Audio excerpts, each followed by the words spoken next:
Toka-kun! Wait! Hi! Hello! Hello! Hi! How are you? Wait! How are you? How was your day? Welcome to Thursday! I almost called it Friday, but I remembered at the last second what day of the week it is. Hi Duxon! Hi! Hi channel! Cozy Funger evening! Cozy Funger evening! Wait! Today we're just gonna kind of... Oh wait, I have to... Why is it not showing up? There it is! This week feels all over? Yeah. This week feels really like... mega busy, mega fast. It's like I opened my eyes and it ended. But we're almost there! Actually, no, I think we're... This one, we can do the full chaps for both. This one, is this one transparent at all? Did I filter it? I didn't filter it, that's just how it looks. Okay. But today we're just gonna hang out because, you know... I've been playing a lot of cozy games recently. Like I played Stardew Valley on Monday, and I played it on Saturday, and I'm playing Funger today, so we're just kind of playing cozy games this week where we can just kind of vibe together and stuff. Cause I don't know, I've just been feeling it.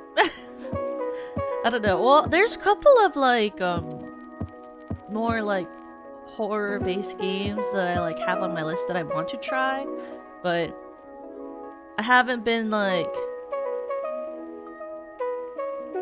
what do you call? I haven't been like thinking of being adventurous recently. I haven't been feeling adventurous recently, so I've mostly been playing like more cozy stuff. Oh yes, menu art seems cozy. You don't think this looks cozy?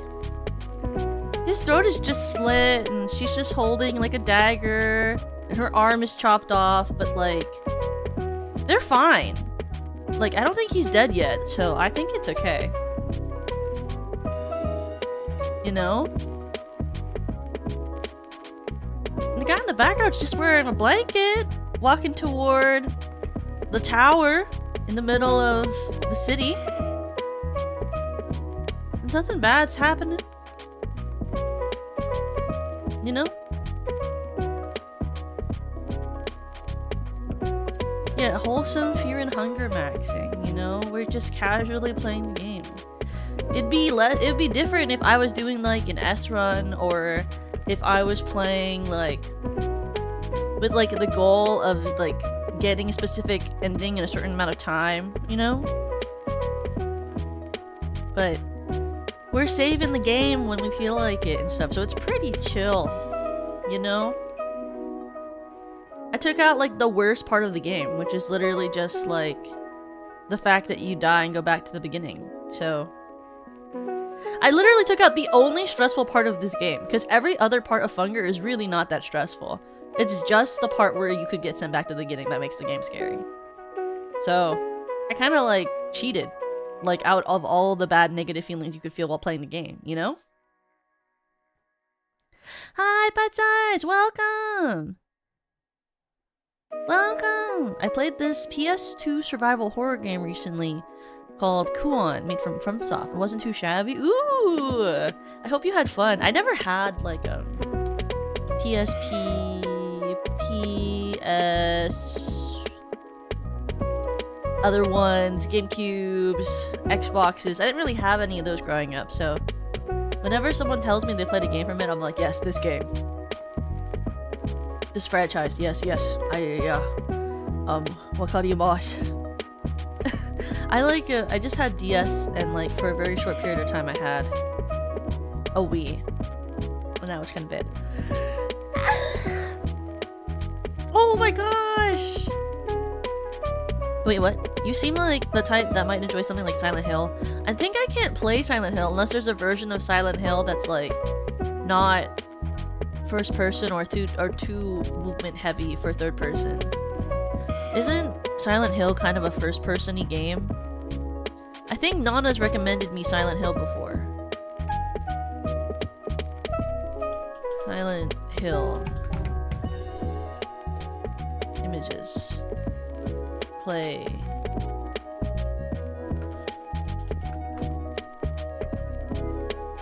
Playing videos. Turn this off. I mean, I don't think you guys can see that here.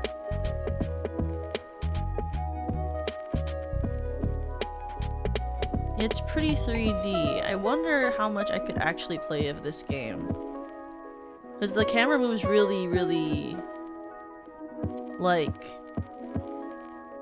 smooth and not the Pokemon way.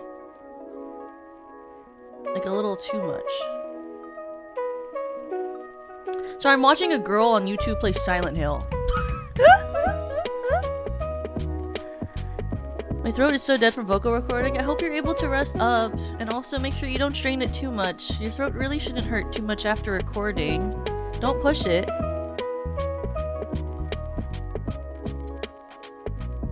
How long was your Skyrim screen time limit again? If I don't play it on my Switch, like, and when I say play it on my Switch, I mean holding it in my hands on the actual device. If I play it on the PC, I can play Skyrim for about 30 to 45 minutes. And that's with the, like, electronic thing, wristwatch thing that I wear that, like, shocks me every couple of seconds. So it's not a phenomenally long amount of time.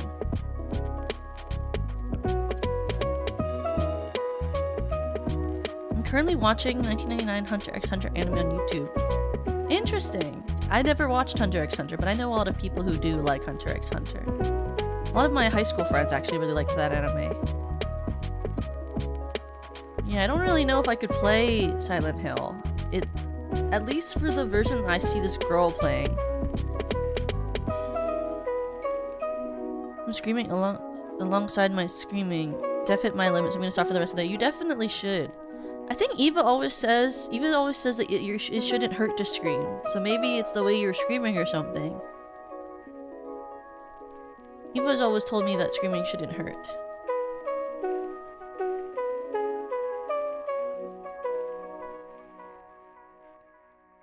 Definitely not the newer Silent Hills. Oh, definitely not. I could not play the newer ones for sure.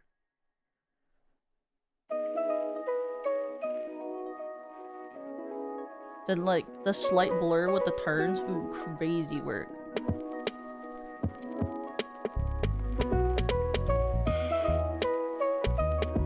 No, I don't think I could play it, unfortunately.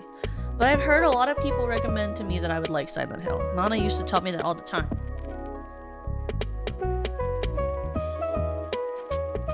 There's just a lot of, like, limitations to what I can play, unfortunately. There are, like, a lot of horror games that are 2D.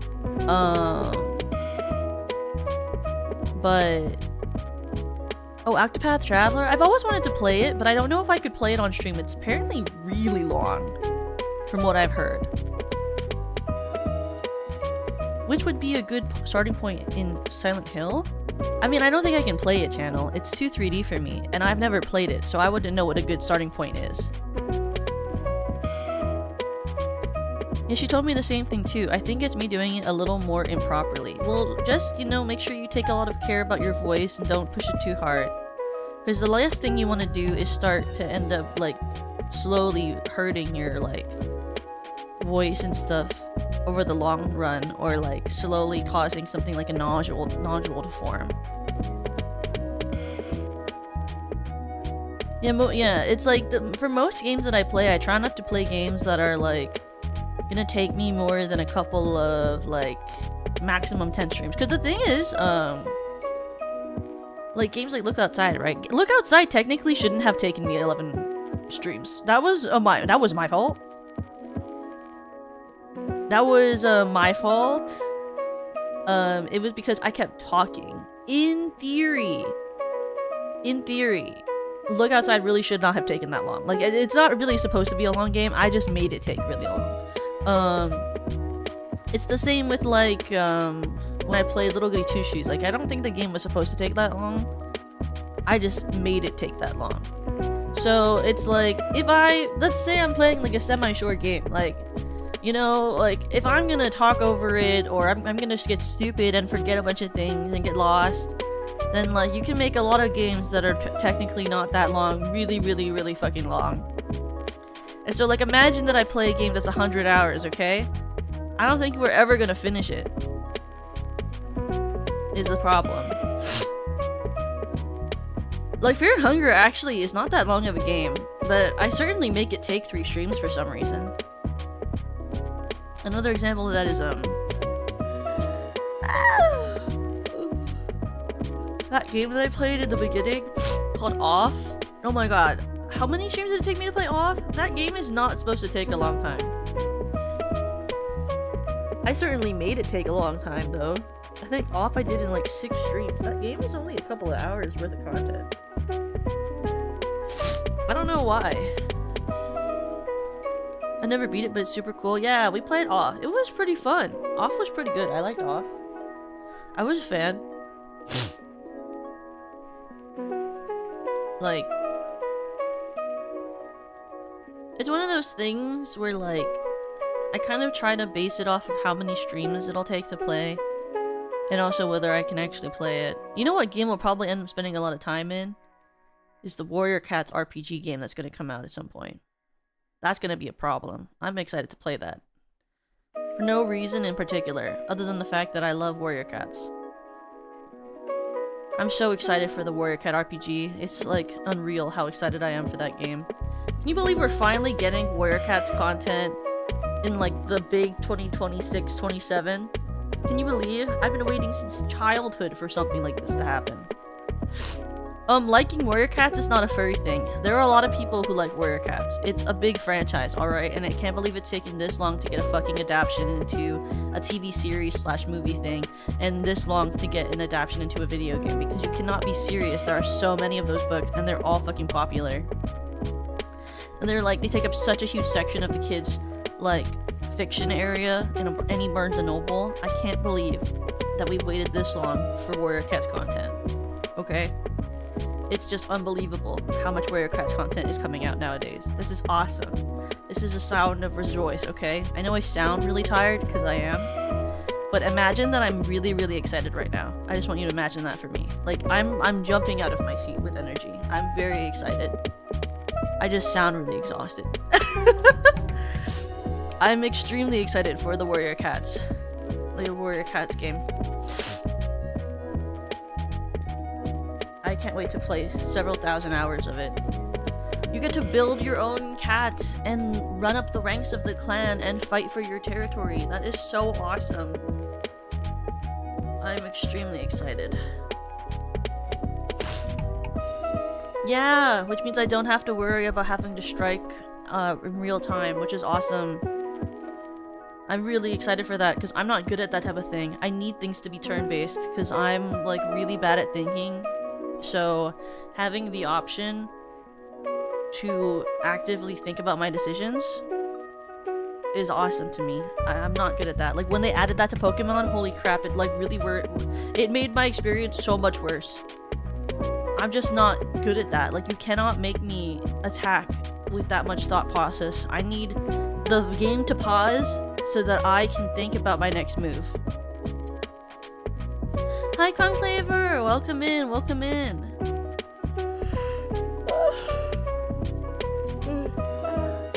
Oh my god, I didn't get to make my, You know, I didn't get to make my egg salad sandwich because I cooked 6 eggs in my egg cooker, and they all came out jammy! So none of the whites fully cooked, and I don't know what happened, because I followed the instruction for how much water to put in the egg machine, which means it was supposed to be really easy.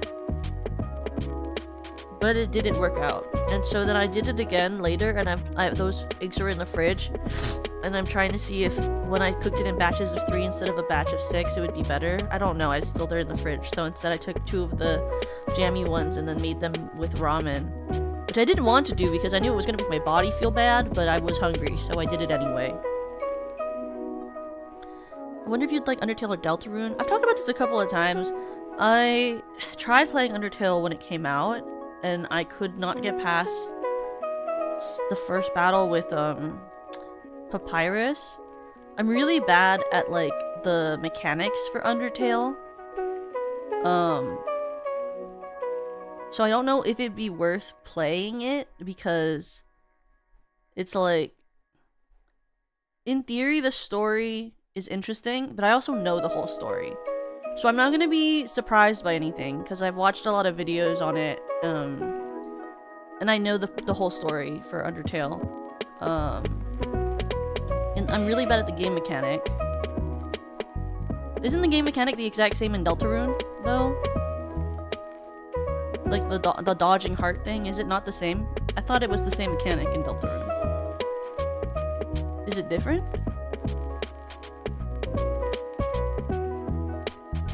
Because if I'm like so bad at it that like I can't even get past the first fight, then I'll never proceed the story. Right? So it doesn't really make sense to me. Because if I'm hard stuck at the first part, then we'll never actually finish the game.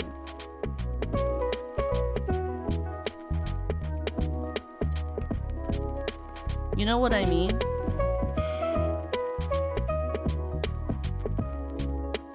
At least to me, that seems like a reason not to play a game. If you have that little faith in yourself, I suppose, I think you'd improve as you played. I mean...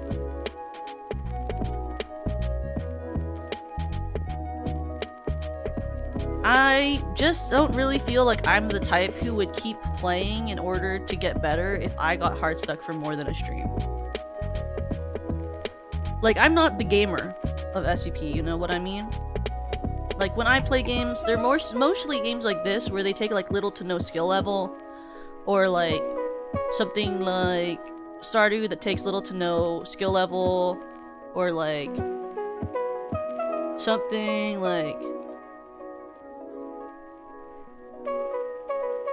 It's like this doesn't take any reaction time to beat any of the characters, like, unless you're trying to like, goof around, like running away from a character. Like, this doesn't take any reaction time. I don't think I've played... Have I played games on stream that take reaction time, actually?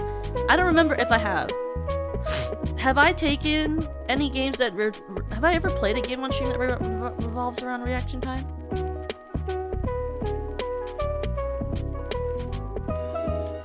Well, that was pattern recognition. And it didn't involve me having to, like, actually dodge things for real. Like, that was press a button. Oh, I guess that one. I was really bad at that. When we did the superhero one, I had to turn off deaths so that I could win each of those, because I was really bad at it. That's why I turned off the deaths for that.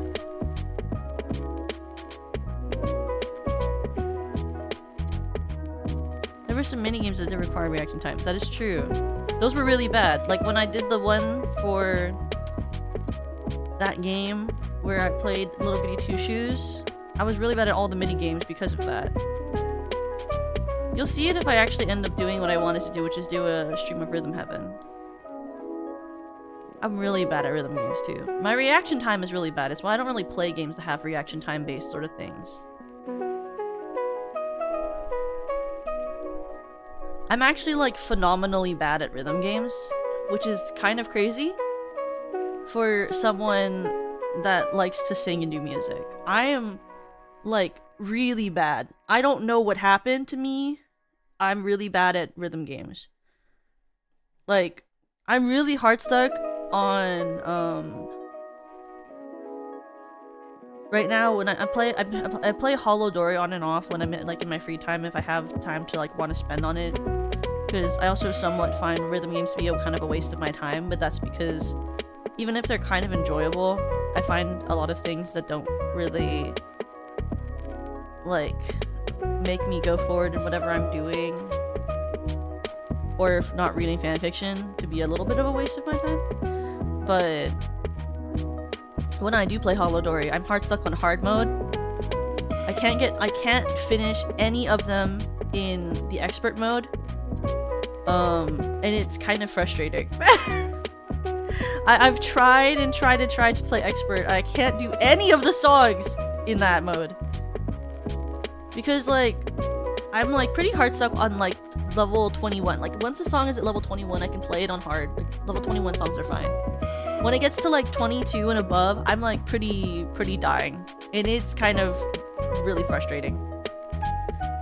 Because I just can't react in time. Like, I don't know what happened. I'm not good at rhythm games. I can't do it. And in Pro High, holy shit, I can mostly play in medium, sometimes hard. I'm just really bad at rhythm games. Did you watch the Work Cats stream? I did! I was talking about a little bit earlier. I really like Work Cats, and I'm really excited for it. I'm really excited for it. But I'm willing to try to play some rhythm games so you can laugh at me and stuff. Just play what's in your skill set and have fun with it. I do try. That's why I avoid certain types of games.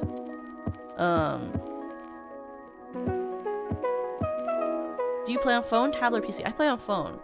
I do have an iPad, but I kind of prefer that the phone I can like hold in bed. But I'm a phone player. I have considered trying to play it on my iPad, but I haven't done it yet. Showed up on my feed and I knew it was because of all the work at invested.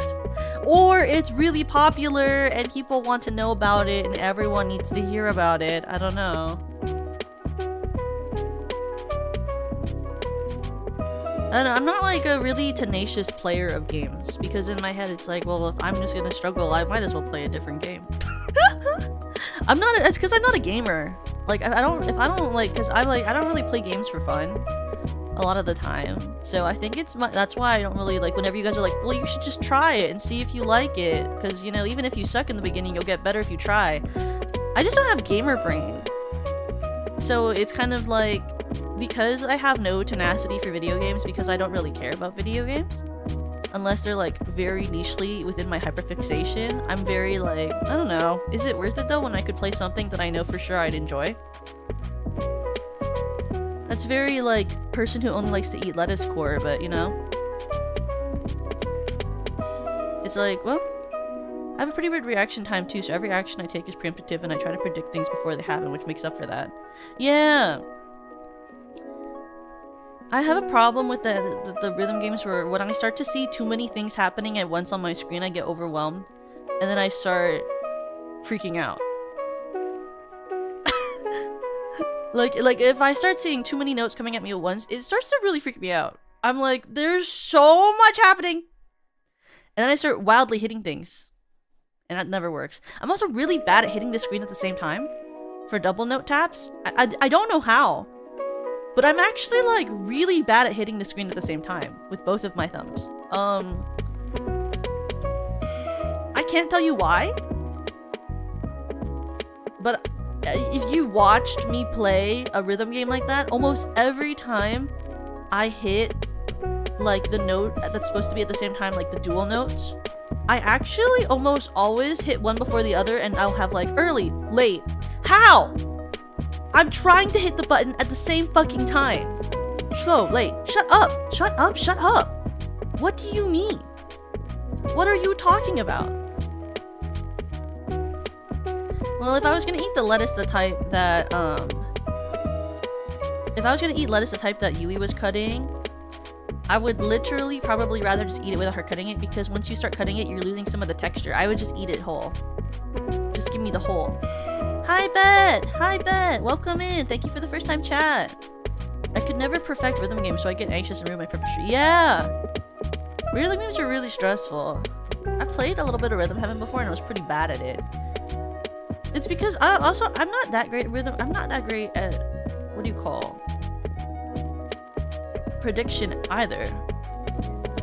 Where is the bonus chat? Is there a bonus? What does that mean? There's two chats because I'm streaming to both YouTube and Twitch. If that's what you're asking. That's why there's two chats on the screen.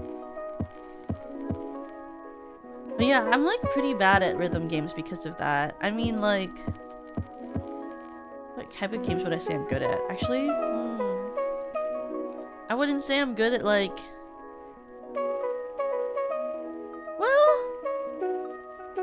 well, I am actually not that great at any games that I think of. Like, I'm not particularly good at them. I do want to try the... what do you call it? I do want to try that Hell's Maiden one when it comes out, but right now it's in demo, which means if we play it, we're gonna learn some of the story, but then we're gonna, like, not be able to play the rest of it, so I'm kind of waiting for it to not be in demo. What about rhythm games like DDR? I've actually never played DDR.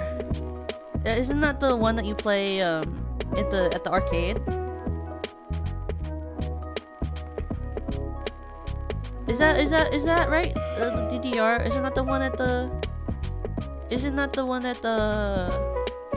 arcade where it's like there's got the bars and there's like a dancing floor? I've never played it. I don't like to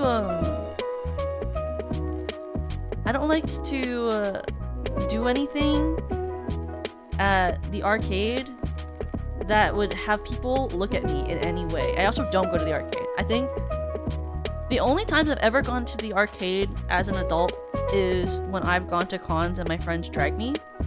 And normally when I go to those, we end up just going to karaoke or we end up like hovering around, and I just don't normally play games. I watch my friends play.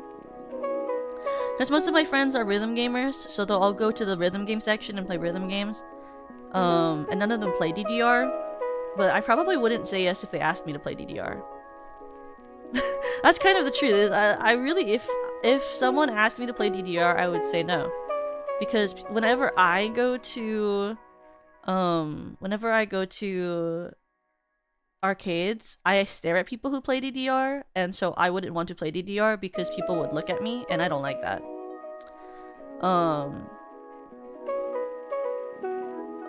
I've considered, like, once I get better body tracking, doing the Switch version of, like, there's like a dancing game. Is it also DDR?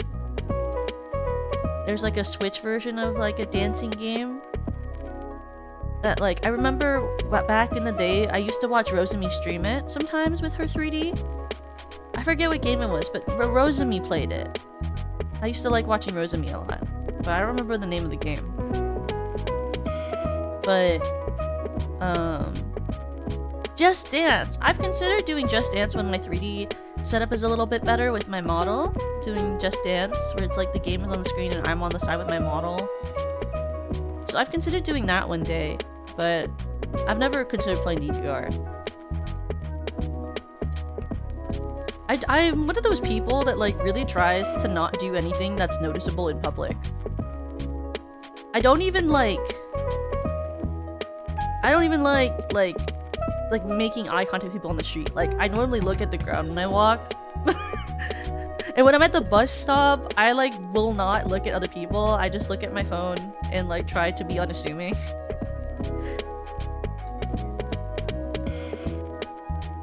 Like, I'm the type of person where if I'm in public and I fall and I trip and I hit the ground, I just get up and then I stand still and pretend it never happened, and I just don't make a sound.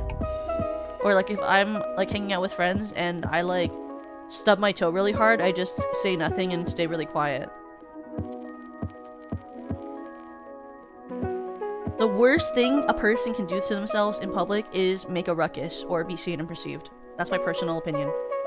That's, like, the worst thing could ever happen to me, is if something happened to me in public and someone looked at me. Oh my god, please don't do that. Very Japanese upbringing for a Westerner. Well, I am Japanese, and my family is very Japanese, so that would make a lot of sense. The majority of the family I was raised by is Japanese, so that makes a lot of sense.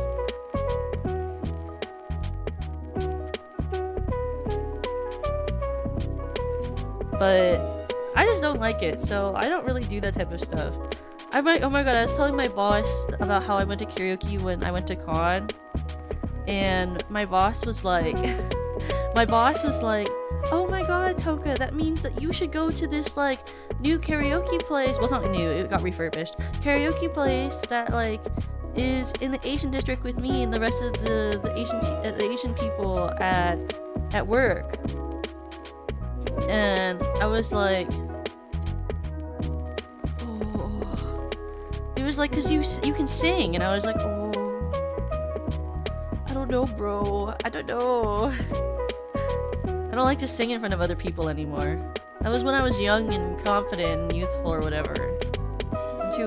I'm too past that time of my life. I'm in a very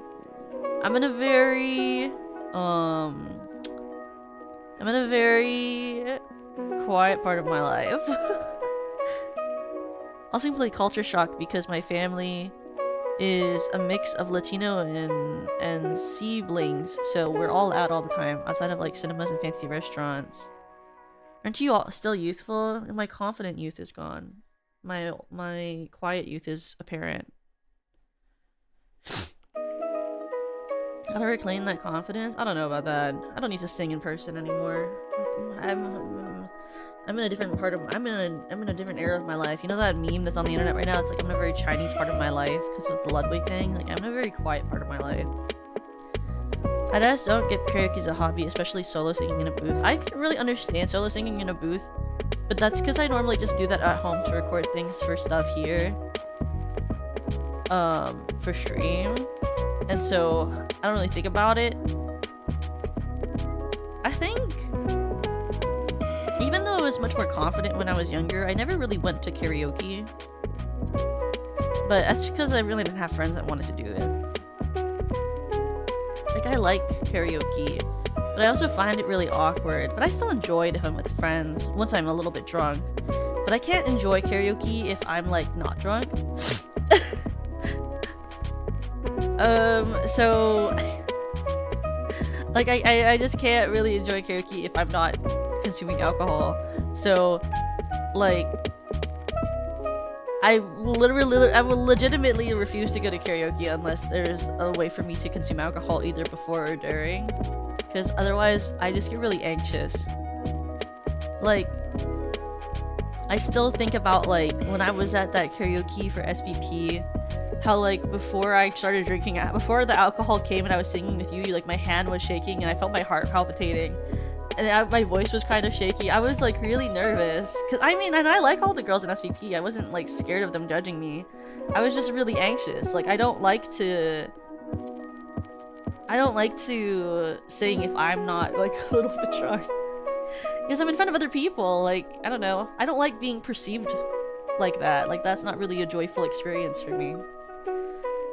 Karaoke's like dancing, easier to go with less inhibitions. That's kind of true. I mean, not really though. I don't really dance unless it's like choreographed or for a performance. Like, I would never go to a club to dance. I'm not the type. I'm not like a let's dance on the party floor when we're drunk and stuff. Like, I don't care if I'm drunk. I'm not going to the party floor and dancing. When I went to prom, I didn't dance. When I went to winter ball, I didn't dance. I'm a pretty straight-laced person. Maybe I don't seem like it? I don't know. I feel like I do, though. I feel like I really do, though. I feel like I really do seem like a straight-laced person. Like a really not chill person. But I'm not. Like, I'm chill in some ways, but not in that way. Like, I wish I was, but I'm not, like, that type of person. Not that it's a bad thing. I just don't have the confidence or freedom of will. This is why people tell me I have Twilight Sparkle energy. I know it is, okay? No one has to tell me that. I'm aware of it. I'm aware that that's why I give off what people call Twilight Sparkle energy, alright? It's alright. I can cope. Like, I was like the friend where, like, when it would be like the end of show and, like, everyone would be like having like an end of like a cast party at like the theater, and like we're eating pizza and hanging out and dancing. Like, my friends would be like, oh, come on, Toka, go hang out with us and do this and like dance in the middle of the stage. And I'd be like, oh, I'm alright, you go. I think the closest I got to social dancing was when I was once in a while my friends in college would drag me to do some Western swing, and I would go. I did not like Western swing because you change partners so often in swing, and it was so awkward to like try to dance with like random people. I didn't like that. But then I did like waltz, and it is a little bit less awkward when you switch for waltz, just because it's so much more predictable and like it's a little easier to trust that people will know how to do it. I think doing it in waltz class was the easiest. But I also like waltz a lot more than Western swing. Like swing was not for me. It was too, like, energetic. Like, you know, you have to, like, feign being really happy and energetic to do swing. Like, because it doesn't sell the dance. If you're not, like, full-on swinging and wilding and doing dips and being okay with doing a bunch of different types of swings around and turns and stuff, then swing is not for you for a partner dance. Like, waltz is so much more predictable and orderly and, like, a sequence that, regardless of how much you change them, makes a lot of logical sense. So I really liked waltz. I liked most of the dancing that I liked growing up was very much like, these are the moves you learn, and the only thing that changes is when we put them in a different order. You know? Like, it was a very more, like, rigid stuff. And the only difference was when I liked tap. But if you think about it, tap is kind of, even when you do improv, basically just the memorized basic steps that you put in different orders to match a rhythm. Which is very, like, mathematically, like, it's very calculated brain thought for someone who got, like, a D in algebra. But, like, I don't know, it made more sense to me.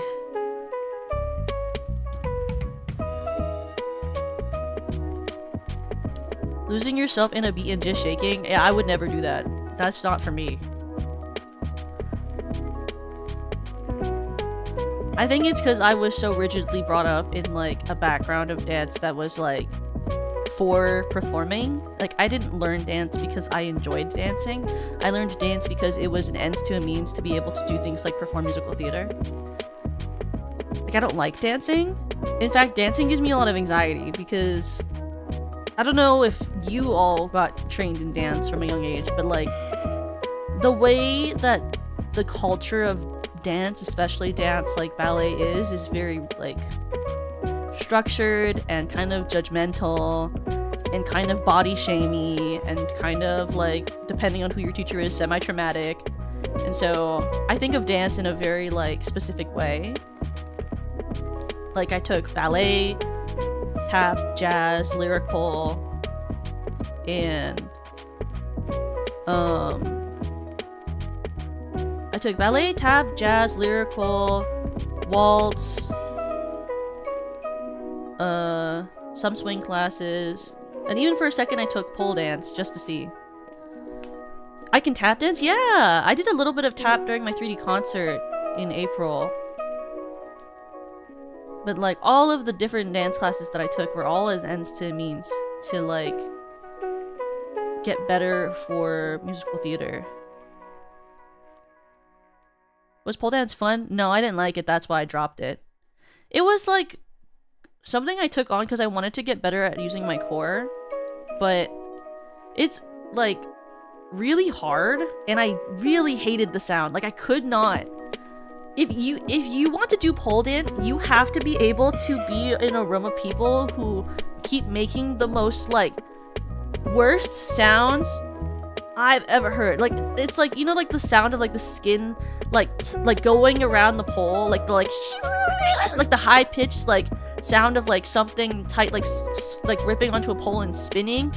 Like, the sound of that, like, I could not do it. I was like, oh my god, like, because you'll make that sound and all the people around you are gonna make that sound. So unless you're comfortable with hearing that all the time, it would not be, like, something you can do. Like, it was, like, the first time I heard it, I was like, ooh. But I still did, like, the 6 weeks course that I bought. Like, and it was really, it's very athletic, and it's a good workout. Like, a phenomenally good workout. But every time I was there, I was like, this is, like, hurting my soul. Like, this hurts my ears so much, I can't be here anymore. It was very annoying to me, but not everyone gets annoyed by that type of thing. Like, a lot of people don't really care, and they can tune it out. I'm not one of those people, you know? Like, I get annoyed if people, like, make certain sounds too much, and then you might be like, oh, that's really, like, yeah, it's like a sneakers on the linoleum type of sound. And it's like, you know, you might be like, well, Toka, you do that all the time because you, like, sniffle and you have allergies all the time, and it's, like, really annoying. Okay, you don't have to watch me. I can't tell when I do that, okay? So, because I can't tell, and I can't hear it because I do it, you know, like I can't tell. But like for me, like experiencing that was really crazy, and I could never do that. It was not it to me. What is it? And then there's like the...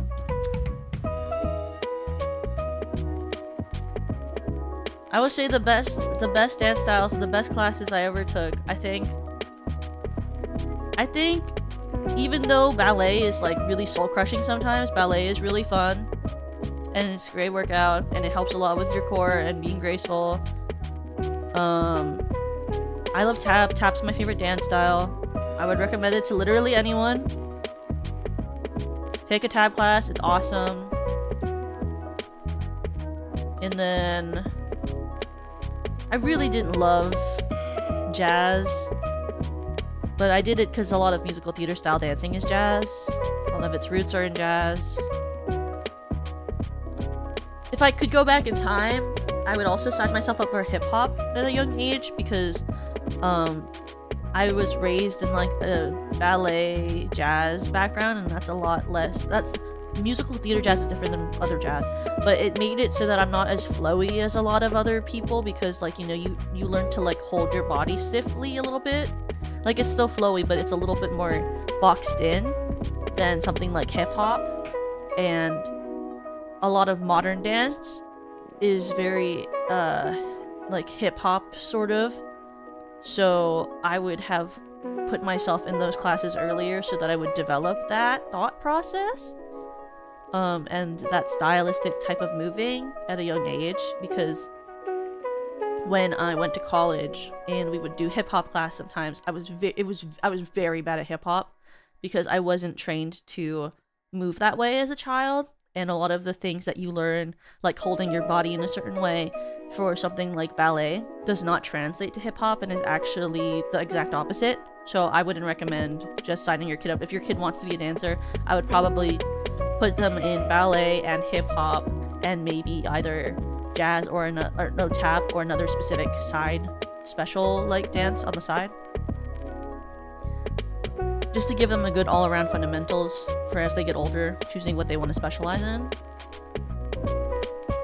But like if they want to do commercial work, obviously hip-hop is most important because most of the stuff that they're going to be doing is like hip-hop jazz on like the television. They do that a lot. Or like when you're a background dancer, a lot of background dancing for like music artists is more like hip-hop. If you want to do, you know, if they want to be a ballerina or something, obviously they have to be in ballet. Tap is almost never used in commercial, so I would mean it's like the least profitable one in my opinion. You're not gonna do that for a commercial most of the time. It's all like jazz or hip hop.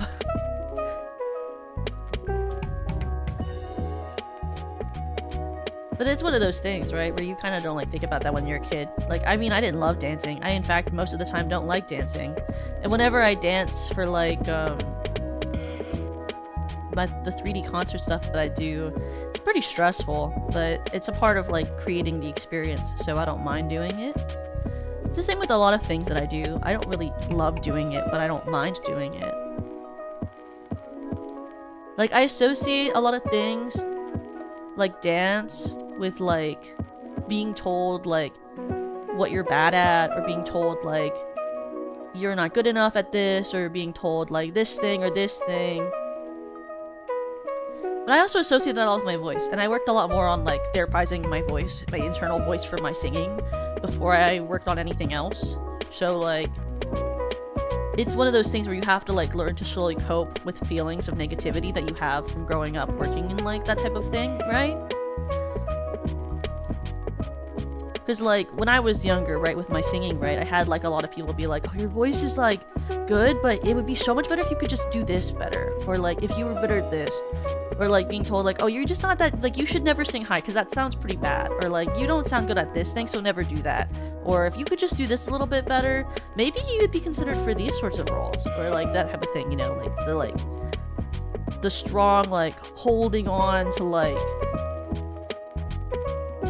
because people don't think, I think when they give you constructive criticism, depending on how they phrase it, that it's like kind of rude, but a lot of the time it is. It was the same with like my acting and things too, or dance. I think artistic industries are particularly harsh when it comes to your work and how they talk about it. Even though I don't think they have to do that, because I've had a lot of teachers give criticism in a way that isn't like soul crushing. So, you know, I think it's like some people don't know how to deliver feedback without being soul crushing, and so it's like learning how to like slowly heal from that and then become a functioning adult. And then I'm not good at that, so. Because, like, I still remember a lot of things that, like, people have told me over the years that are, like, comments on it. And, like, some of them were, like, from my parents where it's, like, I would be at the end of a play and they'd be like, you know, your acting was good, but, like, if you could have been, like, these two other people in your production and, like, captured that, like, skill that they have and, like, had it for yourself, I think it would have been a better performance. And you're like, so that's not really, you know, I would never say this, but I thought in my head, I was like, well, that's not really feedback. That's just telling me that my classmates are better than me, but I'll take that as constructive feedback and I'll hate myself a little bit, but that's awesome. And a lot of people give feedback like that for some reason. They're like, if you could just be like this person and this person a little bit, maybe you'd be better. And you're like, that's not really feedback, but like, okay. It's easy to only find negatives or only focus on negatives. Well, I think the thing is, a lot of negatives are very specific in certain ways that positives aren't. Like, you can tell someone, oh, I love your voice. That is very unspecific. But if someone says to you, like, you'd be better at singing if your voice was like this person or this person, that's giving you two people to judge yourself against versus the one person saying, I like it, quote unquote. Right? Or let's say someone really likes, like let's say in your acting performance, they're like, oh, I thought it was really good, but, and there's always the but, like, I just think your thing, like, your intention in this scene is really unclear, and if you had, like, made it more clear about this thing than this, and you should never do that. If you're gonna go to see your friend's show and they ask you for your feedback, do not tell it to them until, like, they finish the show. That's my personal opinion. Because once someone hears in their head, and you're not the director, like, that your intention in this, like, scene, like, wasn't clear enough, or this and this scene isn't this, but then you might try to change it, but then your director doesn't agree, and then the director is like, why would you change it? And you're like, fuck my dick. Or, like, you know, they'll be like, it could have been clearer, but then they don't tell you how to be clearer, okay? And then you're like, oh, so, like, what does that even mean? To be clearer? Like, what does to be clearer mean? Like, you know, like, what does it mean to be clearer? Because, like, what about the message was not conveyed correctly, you know, at that point? Is how I think of it a lot. And I think that's, like, a problem with a lot of people's feedback. Even if they think they're helping, a lot of the times it creates, like, a negative feeling because the feedback isn't clear enough to create an easy A to B goal, or it's not directed enough to help with, like, keeping the person on the understanding of what you really mean, or it's, like, too general. And so that's why I don't really normally, like, give feedback unless I'm asked for things, or, like, I just say, like, I enjoyed the show. Because it's not about you, and it's not about anything else. It's like, I liked this show. Like, the show was good. You know? Or, like, it's one of those things that always, like, annoyed me when I was younger, and it still annoys me as an adult, because it also puts a lot of pressure on someone to try to figure out what they did wrong. It's the same with, like, dance. It's the same with singing. A lot of notes are actually giving people a reason to ask themselves, what did I do wrong? If I was bad, how do I get better? But the thing is, like, it brings this point thought across of what is bad? What does it mean to do bad? like, you know, but a lot of things based on how you talk about it immediately point to this negative of I didn't do well enough. There is more to improve on in a way that makes it feel like, oh, what I did today wasn't good.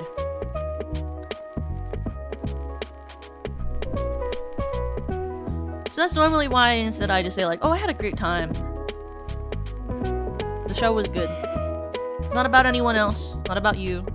The experience was good. Because there are too many times when people will say something and your brain just goes on a wild spree. Because it's easy to say, oh, well, don't take it personally. But everyone takes things personally. I always hate when someone's like, don't take it personally. Everyone takes things personally. Everyone goes in a mind spiral. Unless you've been through, what, 20,000 years of therapy, or you're the most stable person in the world. You're gonna cling on to certain things people say. So...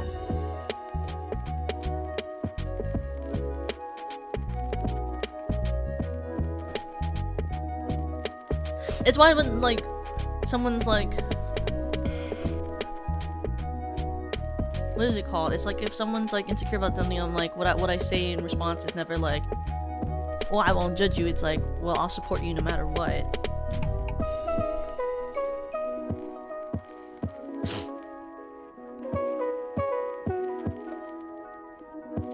I think how you react is more important than how you take it internally. See, this is the thing. It depends on what you mean by that. I'll take criticism, and I will get offended. I get offended all the time. I'm a very sensitive person. I just never react. Like, the thing is, I just don't say a lot in return. But the thing is, I can remember a thing internally for years. So I think how you react is important, obviously, for, like, your front-facing persona of life, right? But how you take it internally matters a lot, because if it's gonna damage you, then... it's also really important, you know? Like, I still carry with me, like, that one time that, like, my high school teacher was like, I couldn't cast you because you didn't seem happy enough to be in this production. What do you mean I wasn't happy enough? It's been literal, like, I think more than a decade since I got that feedback. But what do you mean that I was not happy enough to be cast in this production? Because she was like, you were talented enough and I wanted to cast you, but I could not see you being happy enough to play one of those girls. Happy enough? It's called acting. Yeah, I was depressed, and what? Or like when I had a male teacher tell me like something, what was it he said? He said, I could not cast you as the female lead because you aren't feminine enough. I wasn't feminine enough to play the female girl, even though he wanted me to be the lead. He was like, I wanted to cast you because you understand the character enough, but you're not feminine enough. But then, like, the other girl who got the thing... well, what's not the makeup that was the issue. He just said that I act too, like match, because I have, like, a slight... I don't even think that's true anymore. It's why I changed. I used to be a little bit more of a tomboy growing up. I was kind of tomboyish, like, I wore, like, pants instead of skirts. And, like... I used to wear, like, collared shirts, like, more, like, masculine-style clothing. But then, like, after he said that to me, I, like, kind of changed my wardrobe. It's probably why I wear skirts all the time now. Like, he was like, you just don't seem feminine enough to cast as the female lead. And so, I got really upset about it, obviously, because I was, like, a teenager. But then I, like, went to the store and I bought a bunch of skirts. And I changed my wardrobe. And... like, we weren't allowed to wear makeup to high school, so I didn't wear makeup to high school, but when I graduated, I ended up starting doing my makeup, and, like, I was like, you know, like, I'll just try, you know, obviously, because at that point, I was still trying to be in theater. I wasn't, like, gonna be a VTuber, because I didn't know they existed, but I was like, I mean, I don't want to never get a role because they think I'm too masculine, so I'll just be feminine. Like, I'll just become feminine. And be more feminine, so that, like, when I go to the audition room, like, people don't ever look at me and think, well, she can't be a female lead because she's not feminine enough, she doesn't act feminine enough. So I was like, okay, I'll just be more feminine then, I guess. Which is fine now, I guess, because, like, now, like, I don't normally dress masculine because I just think it looks wrong on me. But I used to not dress feminine because I thought that looked wrong on me as well, so who knows? But like, you know, those are like very like innocuous feedbacks. Like, innocuous, is that the right word? It's like they're feedbacks that like really are kind of not helpful for like your art. But I like remember those. I'll remember those probably for the rest of my life. Or like I had like that same one was like, he was kind of a real shit director. But I was like, he made me do my like monologue. I did that monologue like maybe 20 times in a row. He was just having me read it again and again. He was like, you're not good enough at this. Like, he was really frustrating me. He was like, you're not delivering this emotionally enough. I don't feel anything when I listen to you. And then he got to the point where he was really frustrated to me, and he lied on the floor, and he was like, I will only get up from the floor when I think you're finally delivering this in the right way. And so he was on the floor for a while, I'll tell you that. But then I got to a certain point where I just ran out to do my scene again, and I just started sobbing, and I was wailing on the floor, and I started doing my monologue. And then he sat up, and then when I finished my scene and I ran off the stage and I was crying, he was like, that's perfect! That's what acting is like! You need to do that every day! That's acting! That's real acting! And I was like sobbing there as like a high schooler, and I was thinking to myself, I can't do this anymore. I was like, I can't be a theater actor. And I was like, well, actually I love theater and I think this guy's kind of crazy. But I'll take that feedback forever. I'll be like, oh yeah, you know, like if I was a real actor, I bet I'd be able to cry right now. It's not really true, actually. It depends on your theater style, actually. Depends on your acting style. Some people want you to like fully embody everything, and they want you to make the character you, and then like they want you to have that emotional reaction to that level.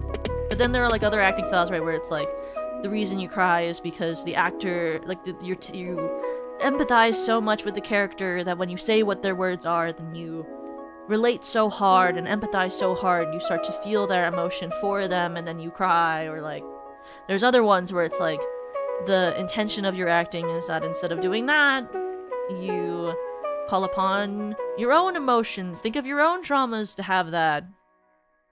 Or like maybe another version is, or there was like what's his name, I hate his acting style though, he's so crazy, where it's basically like you feed back to the point of being like everything you say is natural, and so every line you say should feel naturalistic, and you're trying to basically recreate like every line into becoming a naturalistic line that you 100% believe. And then there was like the other one where it's like presentative, it's more presentative, performative, but it's basically like you don't feel connected to the character, but you're doing your best to portray what it would be to be that. So you are very disconnected, but it's like doing that sort of thing. You have to keep in mind, critique is an opinion at the end of the day. I start to concern myself with critique when it's the same criticism from multiple unrelated sources. Thinking Whiplash. Oh, like the movie? That was a high school theater, not a Hollywood production? Yeah, no, I was in high school, but my teacher, he was originally like a movie actor sort of vibe. He was very interesting. He pulled us into... He didn't like any of us, honestly. I don't think he liked any of our acting. He pulled us into the his classroom at one day because he was so disappointed in us. He was like, I need you to come with me. And then he showed us scenes from Lincoln and a couple Meryl Streep scenes and scenes from the Falsettos. Not Falsettos? No. It's that family. They're like this family who is like having problems with drugs and stuff. There's a really big, Sopranos, The Sopranos, or whatever. And he was like, why can't you act like this? You're a disappointment! You're all so disappointing! I've given you all of the tools you need to be good like this! We were all like 16 or 17 or 18. And like standing there watching like these really like, these not like award-winning movie artists. Thinking like, how am I gonna do that? How can I do that? How do I do that? I'm surprised no one jumped him after the class or similar. I went to a private school, we would never do that. Can you imagine if someone did that? No one said anything to that guy at any time. No one reported him either. He was a very strange man. Well, I told my parents, they were like, when I told my parents about it, they were like, well, you know, you could always end up having a worse teacher in college, so maybe this is just a good chance to, like, learn to build your tough skin. And I was like, I guess you're right. I guess so. And you know what? Some might say it worked, because when I went to college, when someone was crazy, it was like, well, they're not as bad as him, so, I mean, I guess it's fine. I can tolerate it.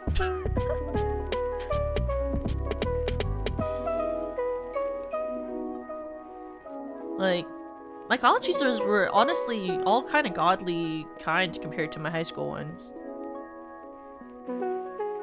So, it was pretty chill. Like, they were a little crazy, but they were a lot nicer.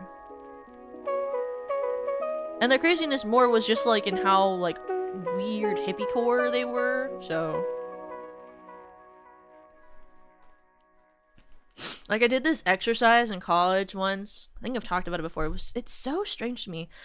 They were trying to get me and, like, my scene mate, how do you call them? My acting person, I don't know. My scene partner. Scene partner! Yes! I went to acting school and I literally couldn't remember what it's called as a scene partner.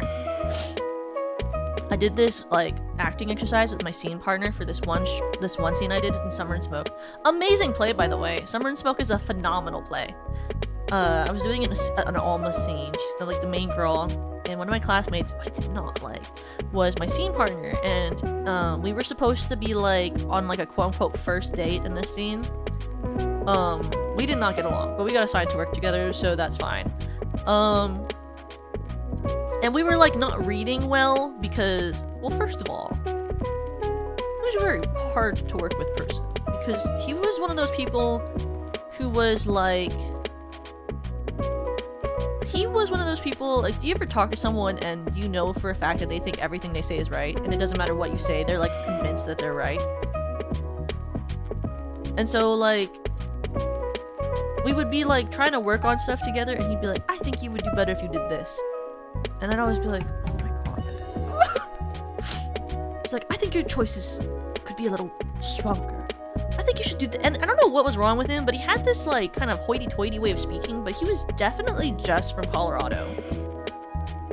He was definitely just from Colorado, from a middle-class family. But he spoke like he was some sort of old-timey, like classic, like 1950s man from, like, one of those drama movies. He had, like, one of those mid-Atlantic sort of accents, but he was definitely just from Colorado. But, like, I was doing this scene with him and he was always pissing me off, and then my director was just like, my teacher, she was like, okay, like, we're gonna have you guys do this this scene bonding exercise. And they had us do it in the middle, and this was, like, during, like, so, like, halfway through the quarter when you're working on the scene, what they would do is they would have everyone get into the same room, like, everyone from your like, class would all be in the same room, everyone would run scenes in front of each other and then take notes from the teacher at that, like, this one point, right? Very embarrassing if your scene is bad. Smiles. And he was, like, doing it with me, and she's like, we need you to be more close with each other, more comfortable with one another. So she had us do this exercise where, like, he and I had to stand, like, almost face to face and, like, breathe our lines at each other and wave our arms in the air around each other. And she was like, so that you feel each other's vibe and energy and get comfortable with being close to each other and your vibes and energies. And I was like, we did this in front of all of our classmates. So that's, like, a room of, like, 40 people. And it was really embarrassing, and it did not make me feel more comfortable with him. In fact, it made me feel less comfortable with him because he was so intense about it. I was, like, trying to be really chill and normal. He was really intense about it. I was like, this is really awkward. And the scene after, I don't think, well, actually, maybe it worked because the character that I play was supposed to be sort of really uncomfortable for the first half of the scene, and then she's supposed to get really angry for the second half of the scene. And, you know, I was really uncomfortable and kind of really angry, so maybe that's why she was more pleased with the scene after. And then as soon as class ended, like the group of friends that I had all came up to me and they were like, so like, that was weird, right? And I was like, oh, yeah. They were like, was that helpful? And I was like, no. Actually, that might have been the least helpful thing we could have done. I was like, oh, it was, you know, it's whatever.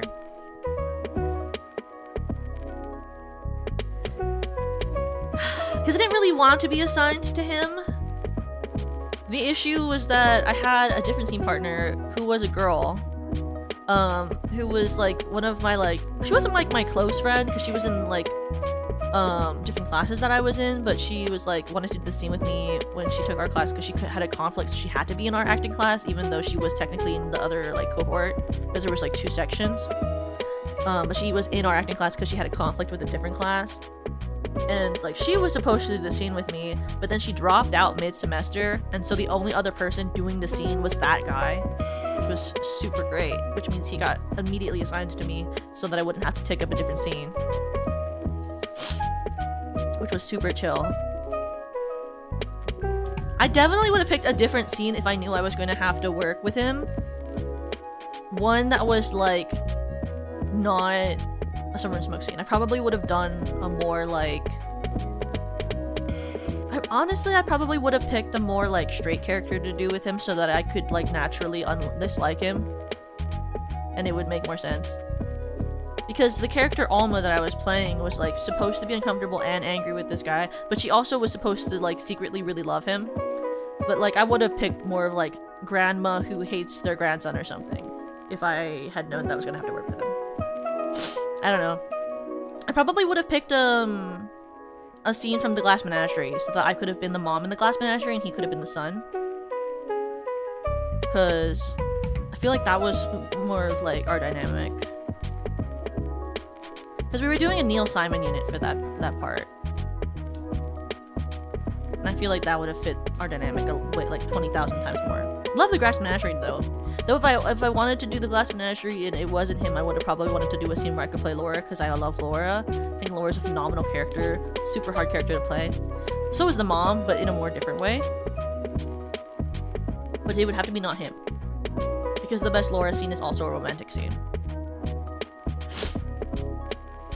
There was actually a good portion of the time I was assigned people to work with when I was in college were a lot of classmates that I did not like, and I don't know why, but I always got assigned to work with someone I didn't really like. It was kind of funny. I think I did a total of like 1 scene with someone I liked. It's kind of crazy. It's like my first scene I did with like this one guy in my class who I didn't like because within the first, it's not, I don't know if he did it intentionally, but like every once in a while he would say something in class and like all of us would like turn our heads because of what he said, because it would be something that was either a little bit racist, a little bit sexist, or a little homophobic. And it was just one of those things, you know, where like you're sitting in class and like someone says something out of pocket and you're like, what? And like he was really nice. He was in theory really nice. Like he didn't normally seem like he was trying to say something that was kind of really offensive, but then he would once in a while just say something. And I was like, huh? What? You know what I mean? And you're like, why are you in theater school? Like, what do you mean? You know?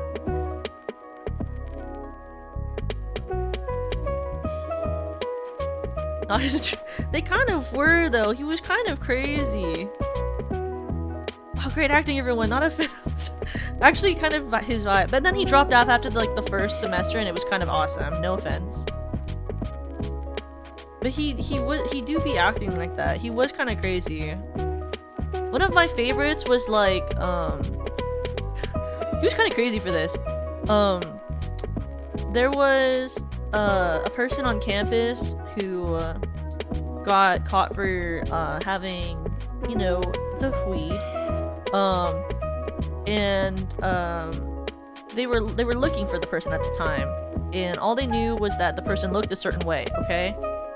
And then he turned to the one person in my class who looked a certain way, but it wasn't him. And he went, huh, was it you? And I was like, why are you racially profiling him? That's so crazy to say as a joke. Like, it's not funny. And I was just like, oh my god.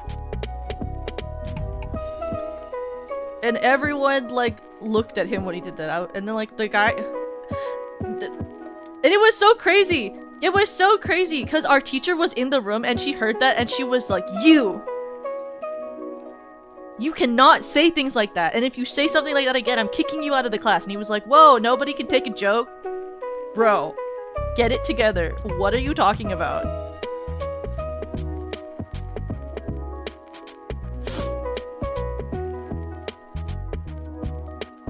It was a very interesting experience working with him. But I was in a scene with him and this other girl, and the only problem I had with this other girl was the fact that she never fucking showed up to class. And so you can't really do scene practice if one of the people never shows up, and then the other guy is kind of just hard to work with and a little bit stupid. So that scene kind of sucked ass. And then I was in another scene with the same girl who never showed up, and the same issue occurred where she never showed up. Which also made the scene suck, because she was never there. I think we rehearsed 2 times before the final, because she would show up when we would book a room, and I would show up and sit there and wait for her. And then she wouldn't come. And then, like, 2 times she showed up, and then she was like, Sid, what do you want to do? And I'd be like, okay. And then I would, like, help to make the scene. And then, in the final scene we did, she didn't remember her lines, which was awesome. And it got to the point where the teacher handed her the script, and that was awesome. And in my head, I was like, can I have that too? Just because I know the lines doesn't mean I don't want to hold the script. In my head, I was like, just because I know the line doesn't mean I don't want to have the script in my head. I'm like, if she gets to have the script, can I have the script? Like, wait, whoa. I'm also being judged on memorization. Can I have the script? But then there was that. And then the other time, I was in a group scene with this other guy in my class and this other girl in my class, and we were all siblings in this one, which was kind of fun because I liked the dynamic for the characters. But the other girl in my scene was someone I was friends with. I liked her a lot. The issue though with this one guy though was like, I don't know what it is, like his thing was, but he made a lot of really strong acting choices that like kind of derailed the scenes a lot.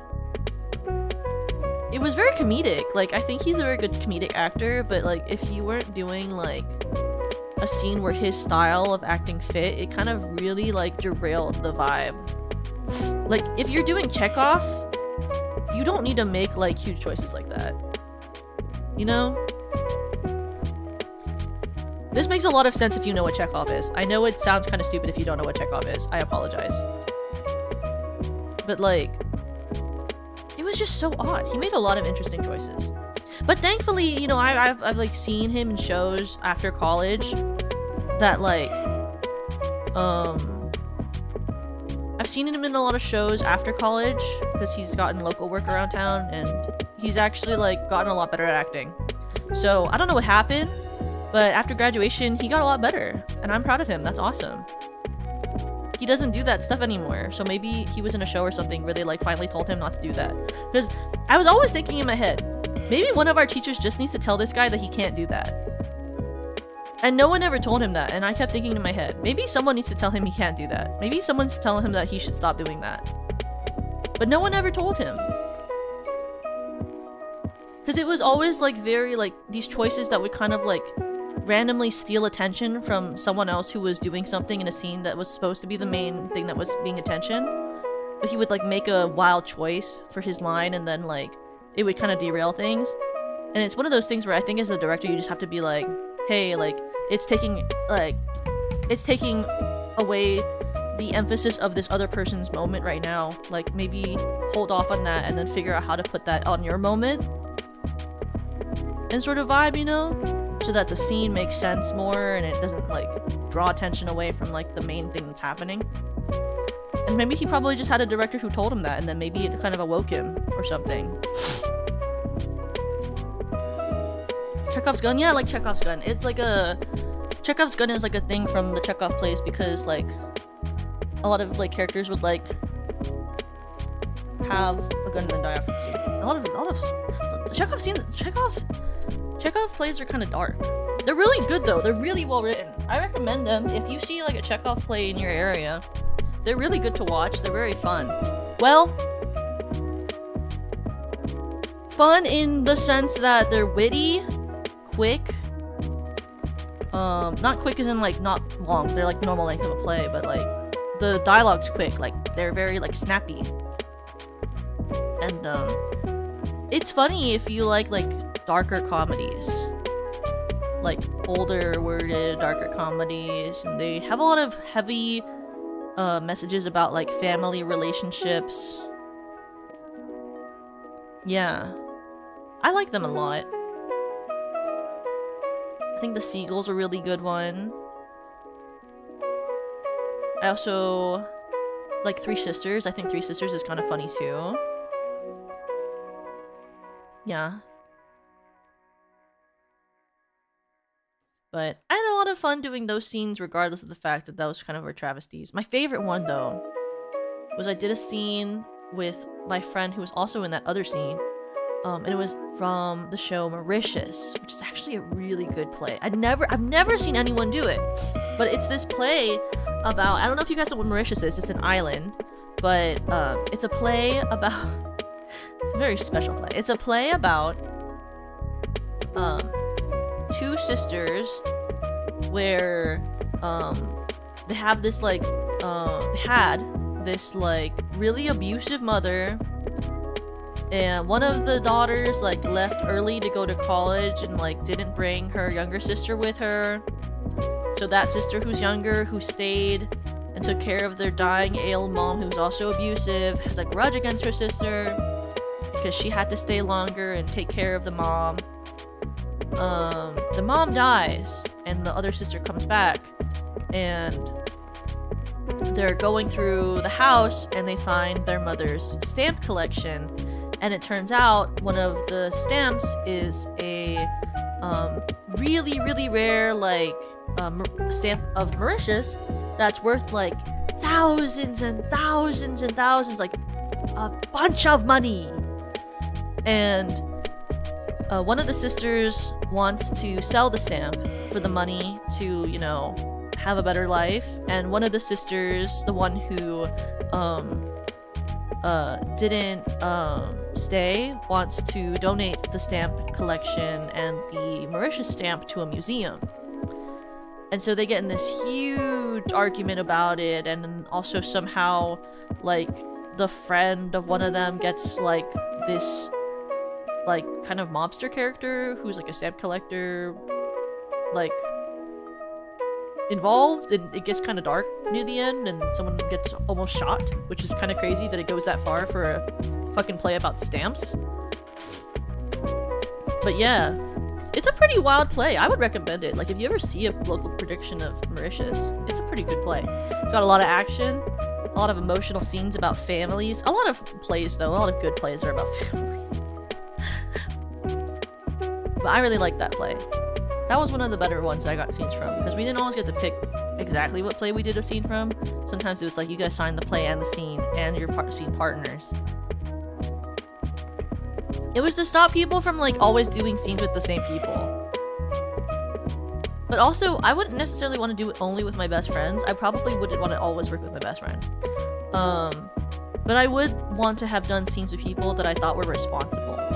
Because I did get a lot of scenes with people who were not very responsible. And it kind of doesn't work out if people don't show up to rehearsal, because then you don't actually practice and then it doesn't get better. You know what I mean? It's like doing a group project and then one person never shows up and you're like, so what are we gonna do the group project, bro?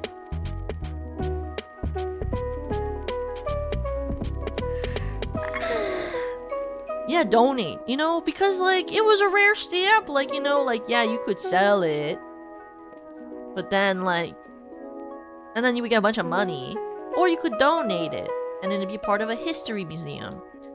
Now, you know, that's a pretty big dilemma. Do you sell a really important stamp or do you sell it to the museum? Sell it, I mean, donate it. I mean, it is a stamp. So, that is a really big point of contention if you think about it. Oh my god, I will say though, one of my favorite scenes I ever did in college was a scene, it was a Greek play scene.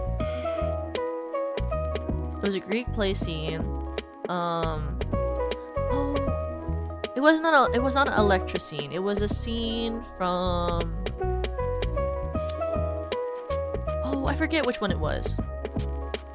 It was a Greek play scene that I did though, and that was really fun because the girl that I got assigned with was like, I didn't like her as a person necessarily, but she was in my class. But she was a really hard worker. She was really good at like making strong, bold choices and sending them at you and letting you like have an earnest reaction to them and like playing around with acting and scenes. So it was super fun to be in a scene with her. Awesome scene. I had so much fun. And then that was when I had a teacher I really liked as well, and she had us do like a rehearsal where we had like different elements. And so like I put oil all over my body and she had water all over the body, and we had like tarps on the floor and we threw oil all over the floor and we threw water all over the floor, and it was all really like hard to walk and it was all slippery, and we got into this like fake fight, and it really like helped with like understanding the like physicality of like this really strong heated debate scene. It was really, really strong, really, really fun. I really liked that teacher. She was very eccentric, but she was very like good at her job, and she was good at helping people do exercises that actually brought out like physicality and like the like stakes of a scene. Like she was really good at that. Like there was once where like we were doing this scene where during the scene my character and the other character were supposed to be looking for something in an apartment while talking to the other character, and she wanted us to have higher stakes. So what she did as an exercise was she had my classmate, who was like, he was the guy who was like trying to hide from us the fact that he knew where the thing that we were looking for was, and every couple of seconds she would have us close our eyes, and if we were close to where the item was, he would take it and hide it somewhere else in the room. And so we were actually looking for something, because normally in a scene, right, you would know where the item is and you just have to like act as if you don't know, and then I like eventually find the item, right? But she wanted us to actually feel it, so she was like, okay, if you can't find the item by the end of the scene, we have to run the scene again. And she had him keep hiding it from us throughout the scene. We would close our eyes and keep running the lines, and he would hide it again, and we would open our eyes. And it made us feel like that feeling of like, oh, we have to find the thing, and like, why can't I find the thing, and where the heck is this thing? And it was phenomenal. It worked great. Hi, Mino, welcome! And then there was like another scene that I did where it was like, I was supposed to be chasing someone, not like physically, but like, you know, like metaphorically, like I'm trying to chase information down on this person and like trying to understand and like get information, and I'm like chasing after it. And so she had me tie a blanket around my waist and had like two of my classmates hold me back with the blanket, and then my other classmate, the one that was like running or like not telling me information, was trying to avoid me. And so it was like every couple of minutes she would have the people who were grabbing my blanket let go, and I could actually chase after the person when we ran our lines, and then she would have them grab me again and stop me from going after the person, and for that amount of time they could just get away from me as far as possible. And it made us physically feel what the intention of the scene was, and she was so good at like getting us to like do these different exercises that like actually made us feel all of those extra like physicality things that you wouldn't actually feel because you're not like experiencing those things in real life, and you're in a practice room with black boxes and a dance mirror and curtains. Like, she was really good at, like, actually having active exercises for you to do for your scenes that made you feel engaged with it, and it was really amazing to work with her. I was very lucky to work with her. I was really, really happy. She's a very sweet old lady, and very kind. I liked that every time she gave notes, it never felt like she was, like, judging you. It always felt like guidance. And she was always very specific about what she wanted as well when you were, like, getting a note from her. Like, she wanted you to change something. She was very specific, and she would ask you questions, too. She'd be like, so what do you think your character feels about this? Like, if she felt like you weren't understanding what she was trying to get across to you, she would start asking you questions as if you were the character, and then she would have you respond. And it was really helpful because it gets you to, like, come to your own solutions and understand the character that you're playing better and stuff, so. I guess she was just good at teaching. I think some people are not meant to be teachers. Like, I think even if you're really good at something, you might be really bad at teaching it. And I think she was phenomenal at teaching. And I never once in my life ever seen her act because she was kind of old and stopped auditioning. But I like to believe she was good at acting too. She was good at teaching at the least. You know? I liked it. But okay.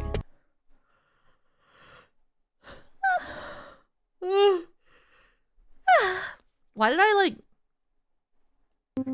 decide to transition to playing this game, but then I was, like, when I was in the middle of yawning. Excellent discovery. Most of my teachers were either idiots and or mentally abusive. Well, there are a lot of bad teachers in a world of good teachers, you know? I've had a really good mix of both really phenomenal teachers and really bad teachers. And you can't really pick, you know?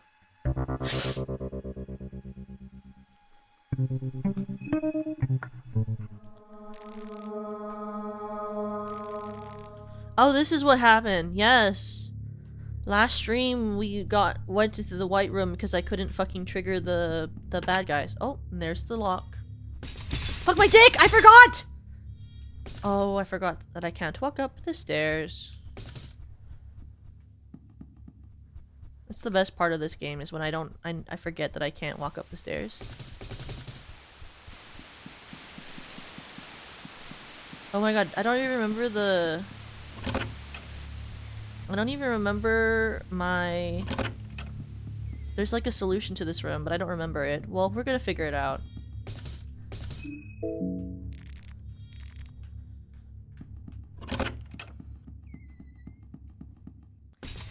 So I have to come up with the code for the laundry machine that's in here, isn't it?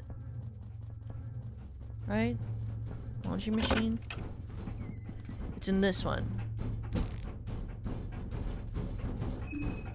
I have to find the digit code for that. I'm gonna find it by dropping that fucking statue and finding the on.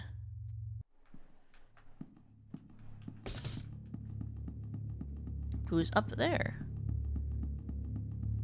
This is like one of my least favorite puzzles, but it's also not unpredictable.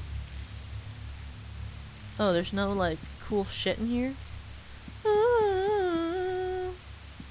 Awesome. Only teacher high school I would like to see again is my senior history teacher in my Civil War class. I'd like to show him my family research. Oh, fun! There are a lot of like, well, there are kind of a lot of funny teachers I had too. I had this teacher, he was like the only black teacher in my school, from my high school, and he was really funny, where like, I went up and I asked for a plain white ruled line paper because I had forgotten mine, and then he pulled out you know like the lined papers that you used to write on many things in like composition books.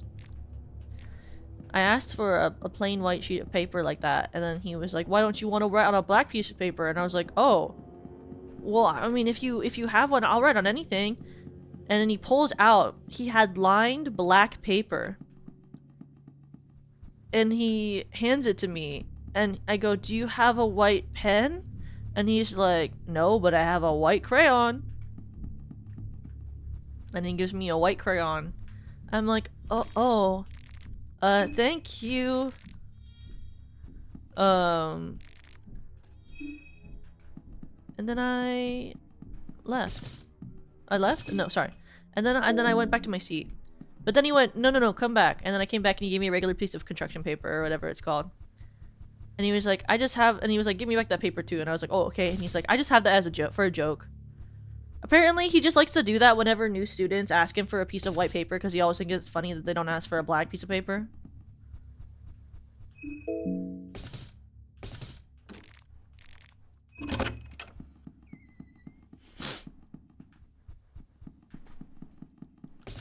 I was like, I never thought of it as an option. He's like, they never do.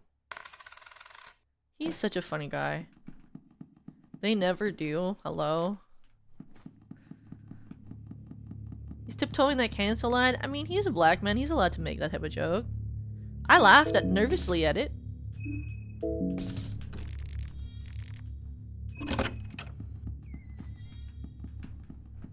Oh! That scared me. I forgot that there's one of those guys here. Where's the guy? Where's the thing? Where's the room? Can I close it too? No, well, I don't know if he'll come. I have to push the thing.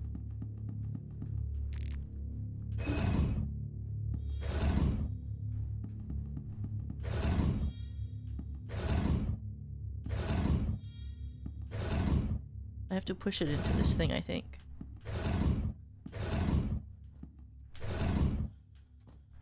Where? Come on now. There we go.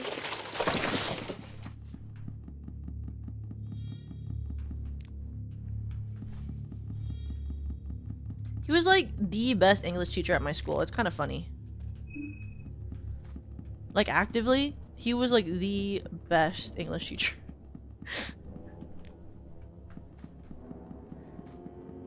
I just beat Pokemon Center. Congratulations, Daniel.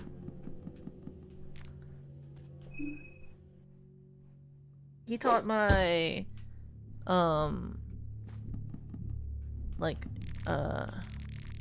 wait, where is he? Wait, where is the on? Wait a second. The reason I came here was to get the on. Where is he? Hello? Wait. What? Where is the on? The on. The on. Recruitment. Recruitment. Fear and hunger. Where did he go? What? Early judging day on dusk. Day 2 in the white mold apartments, though you may need to speak to Pocket Cat in the city first. May need to speak? Why may need? Speak why? What if I want him to show up right now? Regardless, to get to the lake, you have to wait till day 2. He'll be in the city's moldy apartments near Sylvian Square.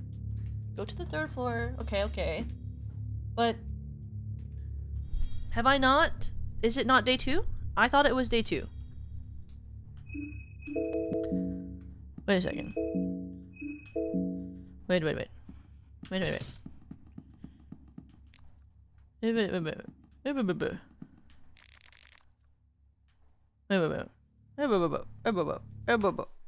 it? Hey, no.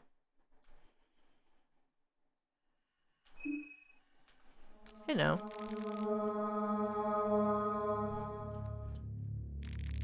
What do you mean? Like,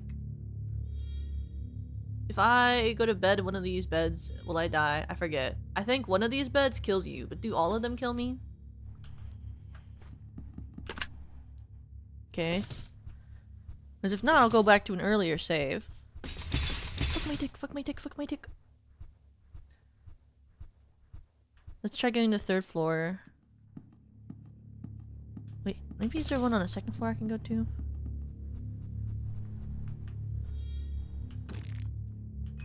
Oh, shit.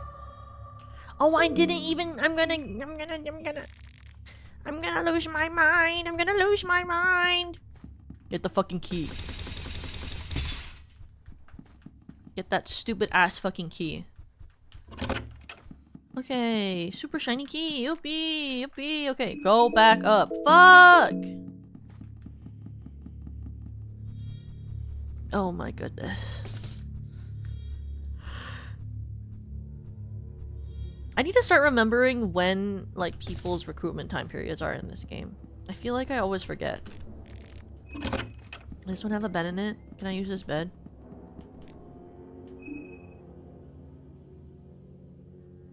Okay. Is someone gonna come for me? Or am I gonna die here? Oh, see, I forgot. This is an instant death bed. You sleep in the beds here, you instant die. Fuck off. Okay, let's go back then. I wish I could tell what day it was. Oh, it's 'cause it's nighttime. Oh. Oh. It's 'cause it's nighttime. Do you think I'm gonna... Do you think I'll trigger them? It'll really scare me if I trigger them. But I want to trigger them a little bit too. So I can kill them from the circle. Is it 'cause it's the nighttime? What font do you think embodies you? I don't know, but my favorite font is Georgia, which is kind of a boring pick.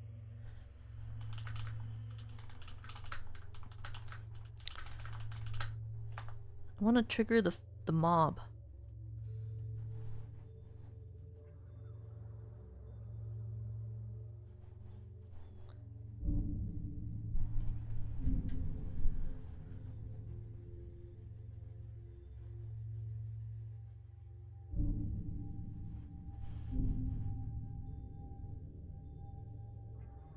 How to trigger the mob?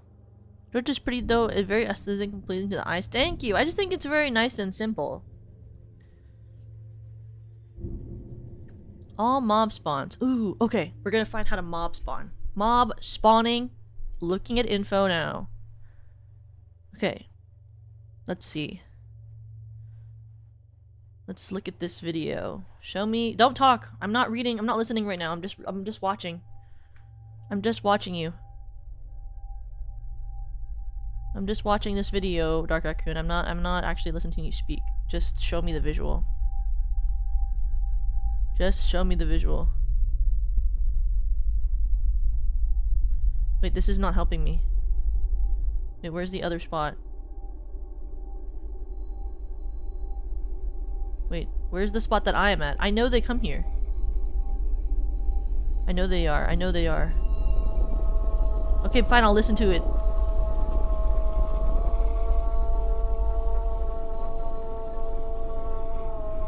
Okay, wait. Okay. Okay, right here. Okay. Okay, okay, okay. Okay, okay, yes. Okay. Oh. 1.6. 1 out of 6. Oh. Oh. I think. Oh. Okay. There's not a map. There is no map! Oh, what? Go back a little bit then. Show me that. Show me them boxes again. Okay. So there's a line that I should walk on, and I have a 1.6 chance to spawn it. 1.6 chance.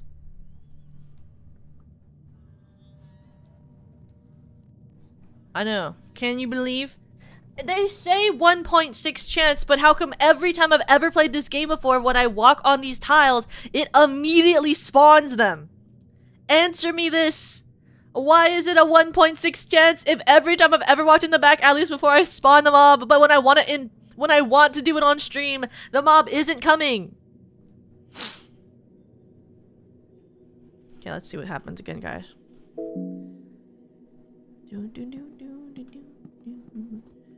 I'm gonna scream if it happens. I really will.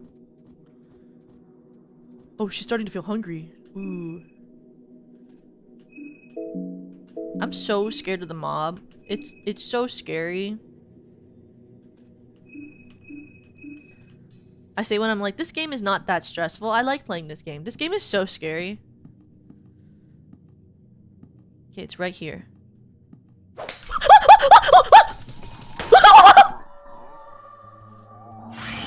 Run, run, run, run, run. I did this wrong. I did this wrong. I freaked out immediately and then it wasn't good. Run away.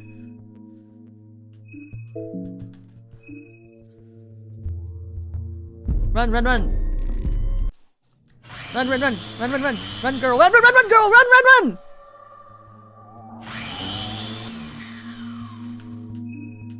I might have to restart this. I might have to restart this if I can't get away.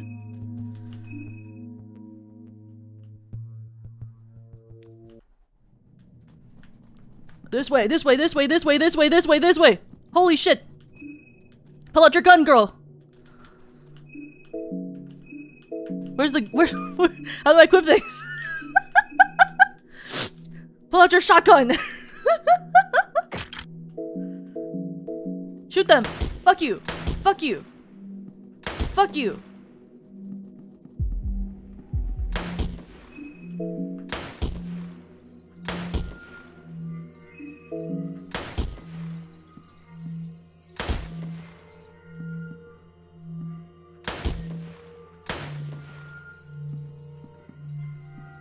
Come back here, come back here.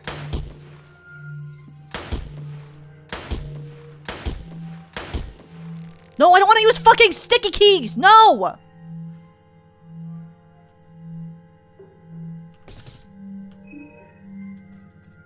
Okay. Put our other gun on.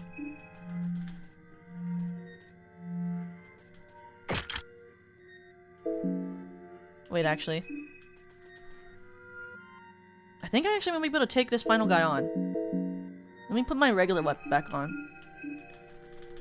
I think I've hit him enough where I'll be able to take him on. Well, actually, I need to be back in my chair, though. Okay, and then... just hit him.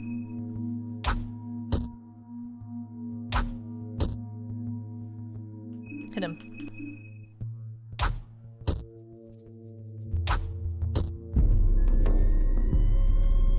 Hit him. Hit him.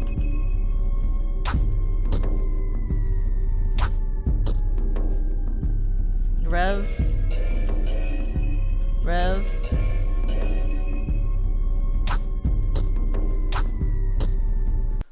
Whew. Sheesh. Holy moly. Saw blade and bench grinder. 2 shillings. And that's how you beat one of the hardest enemies in the game without doing anything and just screaming a lot and standing in a red circle. Sheesh. Because there's not more than one mob, right? There's only one mob. Is there only one mob? Is there only one mob in Fear and Hunger 2?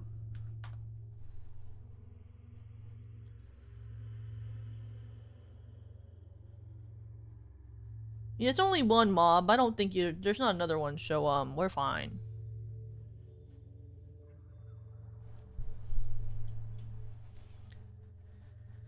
What can I say? I just needed to kill them early because I was losing a lot and needed a win. I just needed a win, you know? I kept losing because all the spawn spots for the death masks right now are really inconvenient, and I don't know what I'll do when I have to go back to those places.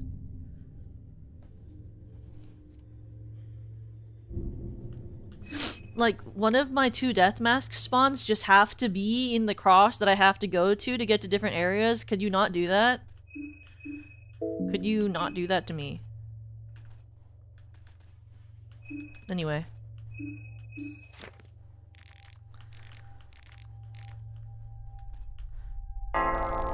Now that we know that we need it to be the next day to get to the on, maybe we should go back and go to bed.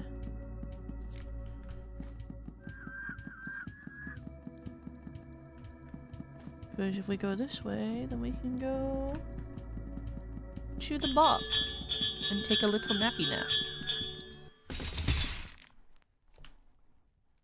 Yeah, you have fun, girl. Oh wait, she's gonna be downstairs, I forgot. She goes to the war area. Wait, why is she- I like that she's acting like we haven't been here before. A hidden basement, yes. A hidden basement. We've already been here. Yeah, this is why nothing. Okay, well she just forgot, I guess. It's new to her, and that's all that matters. Top bunk, obviously.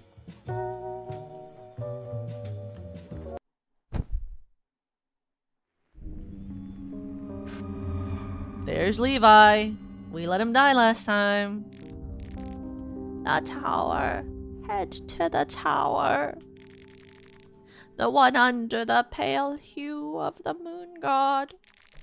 How may I best aid you in your quest? See, look at this. Nothing! I can't learn fucking anything! Anyway. How may I best aid you in your quest? Save. Leave.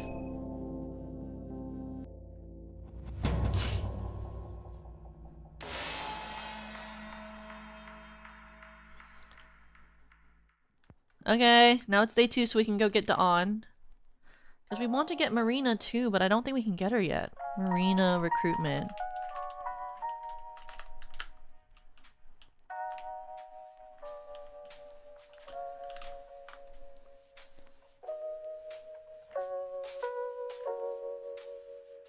Where is her recruitment? Day 1, day 2. If the player avoids recruiting Levi but takes the time to save him, come in 2 afternoon. Day 2 night. Ricardine and Marina avoid the attacks of the weak-winged scope. Well, no. At noon. No, but we stopped that. Disappear. Okay, so probably after we get... We unlock the door, so after we get Dawn from the decrepit apartments, we can probably... Why is it so light? What happened? Is there a filter on this? Oh, the opacity's down. Why? That doesn't... I don't know. I don't fucking know. After we do it, then we can go try to go to the library again, the bookstore, and then see if we can recruit Marina. If not, at least we have Dan at that point, you know?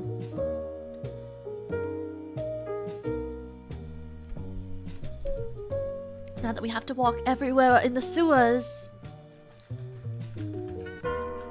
Because of the fucking fact that, you know, otherwise we're gonna trigger that other thing.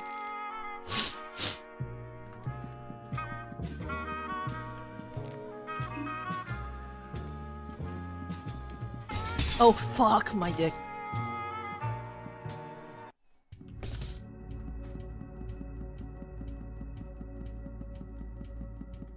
Okay, let's go get Dawn. Oh, with the bot. Twash can. Okay.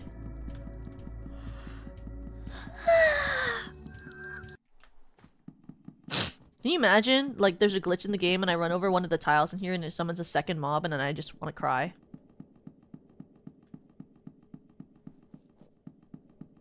That would happen to someone like me.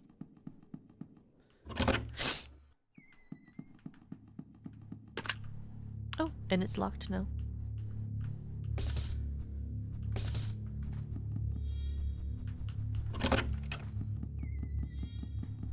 Grab the key. And what we need is on the 3rd floor.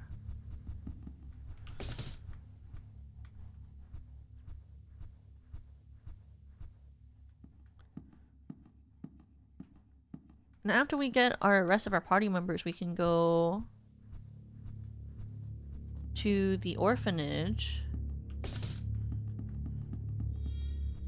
And also we can go to...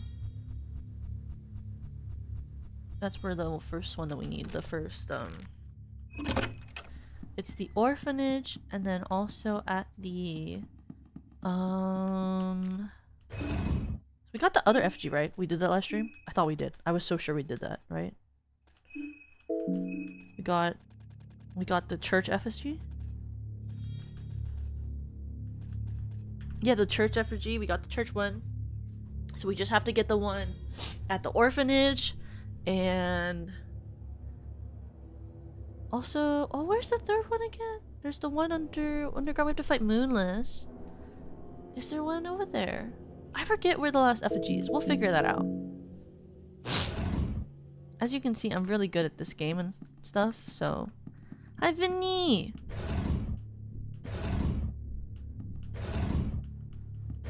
Welcome!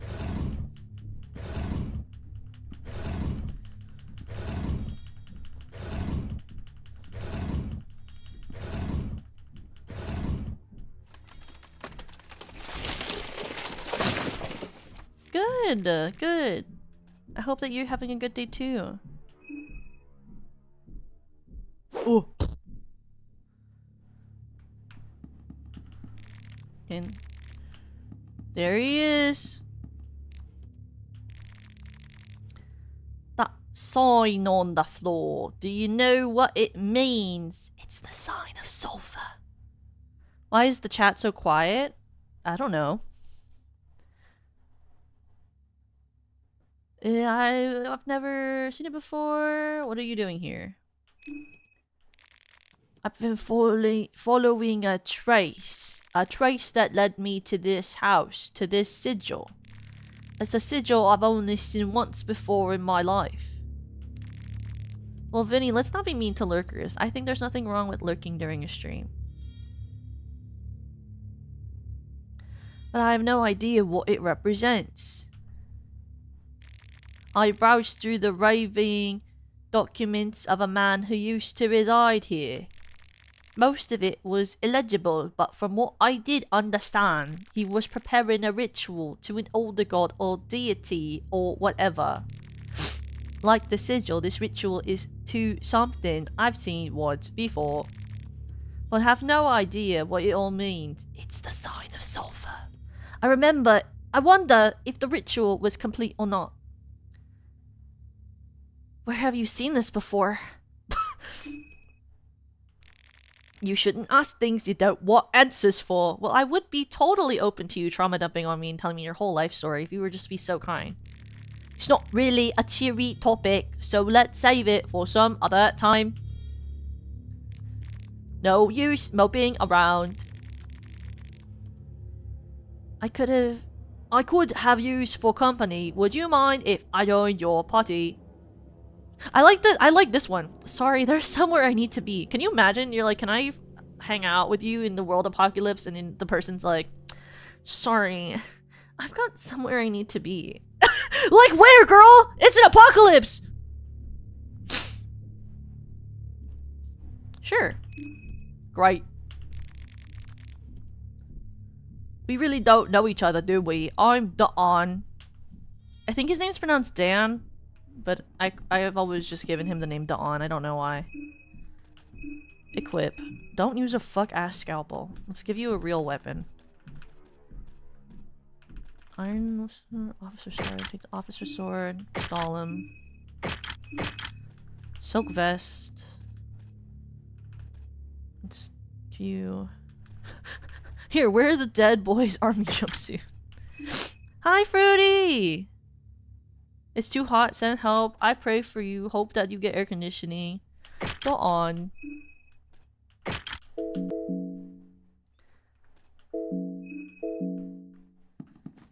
There we go. So we have him. And then let's go downstairs and cheat! Oh wait, actually... What if I was really smart and I read the book and then I understood it? What if I did? What if I did? Where's the fucking diary? Most parts of the diary are completely illegible scribblings of a madman.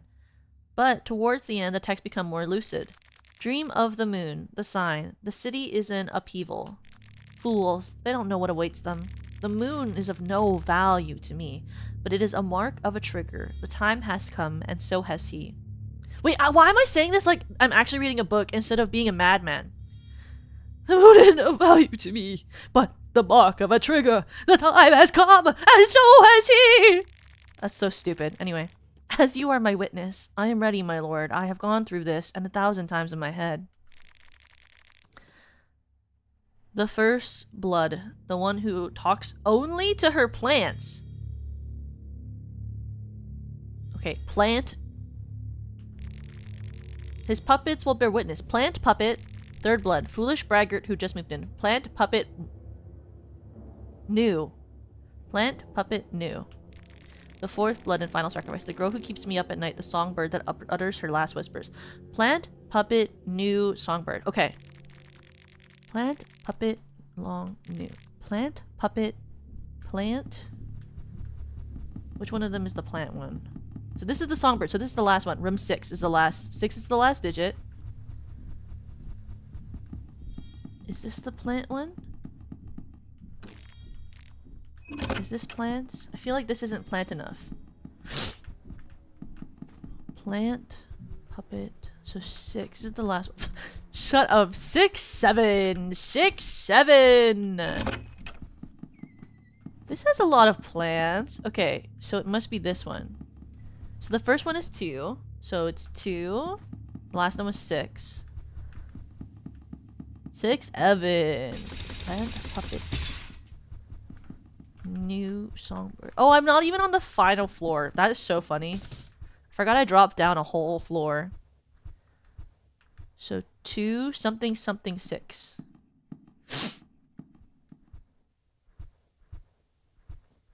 2 something something 6. So it's puppet is the next one. The room with the puppets. This is the new person, so 13. So 2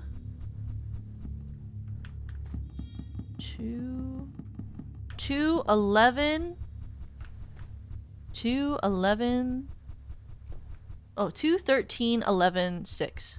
How did the wheelchair go up the stairs? You take off the chair. Lux, look, you take off the chair. You just take up the chair. 2 13 11 6. Okay, and you climb up the chair with your arms and then you put the chair back on. 2 13 11 6. Okay. Yes, it's kind of crazy. You just crawl desperately.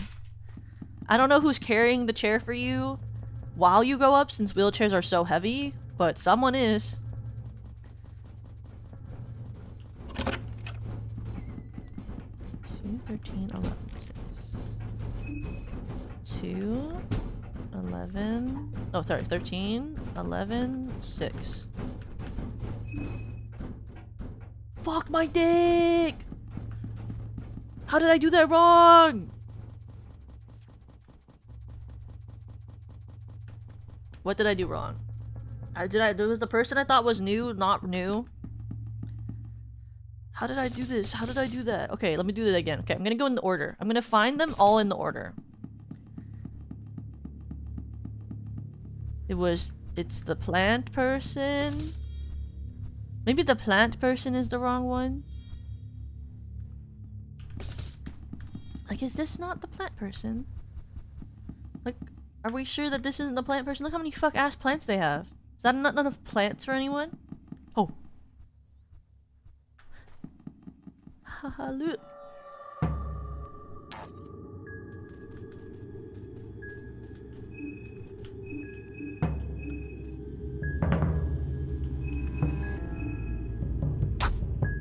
Oh! Excuse me. So this has to be the songbird. Look how much fuck-ass music that person has. So, the last one...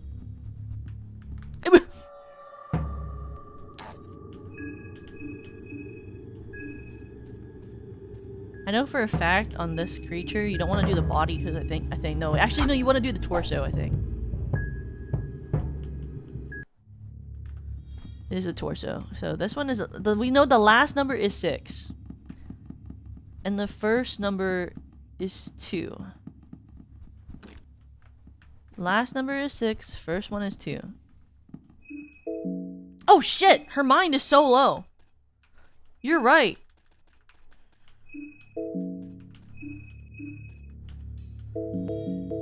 If she runs out of mind, she just goes a little crazy. I know, right? Vodka, Pog!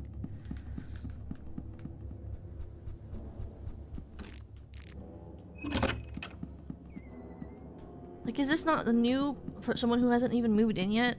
It's literally... Oh! Hey, why are you following me in this room? Go away. I didn't know you could do that. Oh!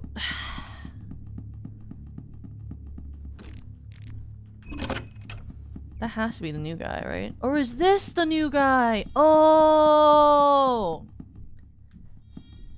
8?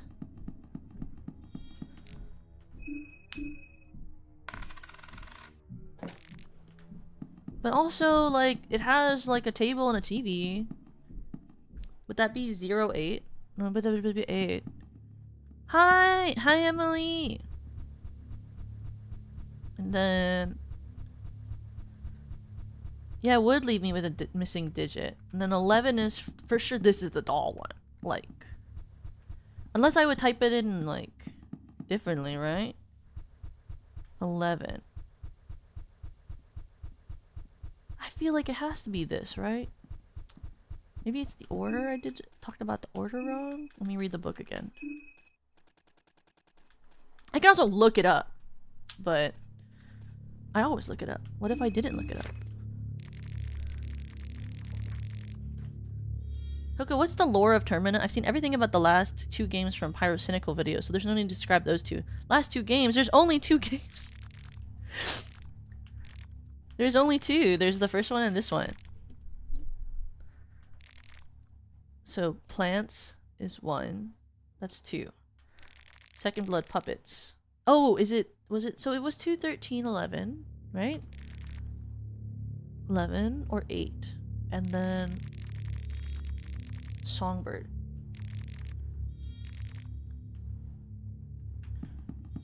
So was it just that I mixed up 11 and 13 when I was thinking about the order when I was saying them out loud? Let's try doing that. Yeah, it's Fear and Hunger Termina.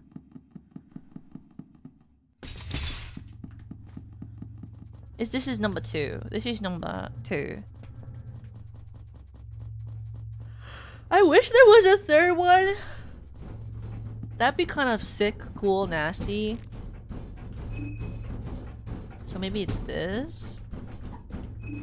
Oh, I'm just stupid. Don't look at me. I just said it in the wrong order. Open it. And we're gonna crawl through. I don't know. You didn't have to look it up. I didn't have to look it up this time. I didn't make a third one based off of SP as a fan game. Okay, please do it. I'll play it.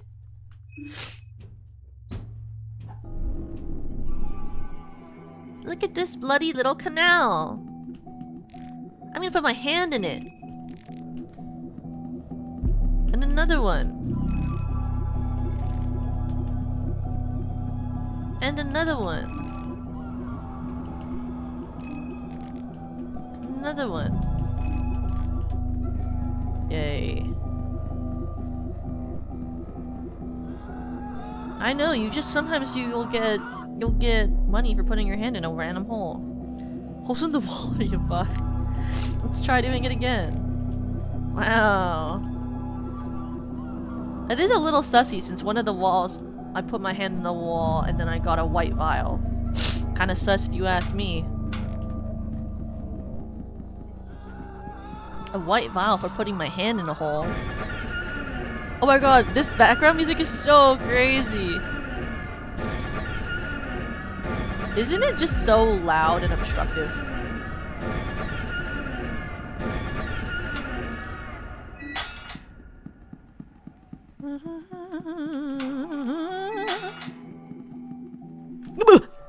Fucking annoying. Don't fucking do this. Holy shit.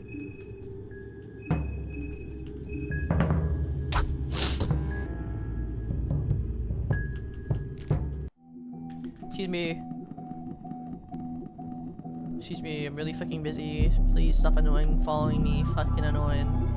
Fuck my dick! I fucking forgot! I have to fucking take her fucking thing off! Don't follow me! Don't follow me up the stairs! I have a wheelchair!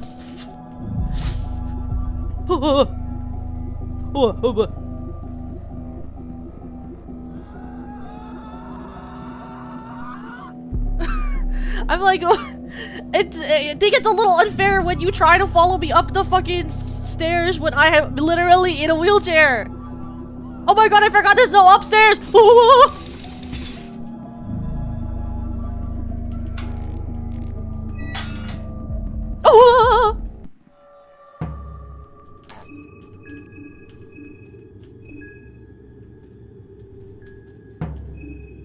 Attack his torso.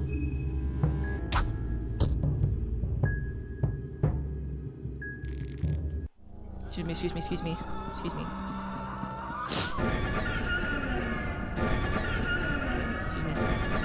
Sorry.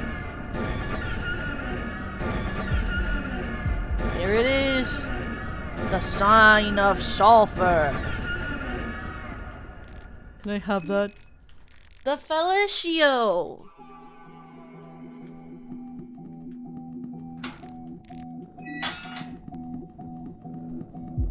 Excuse me. This is the wrong way. Fuck. Should be. Oh, fuck.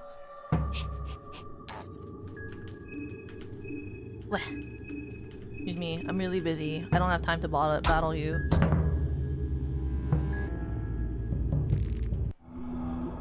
Ooh.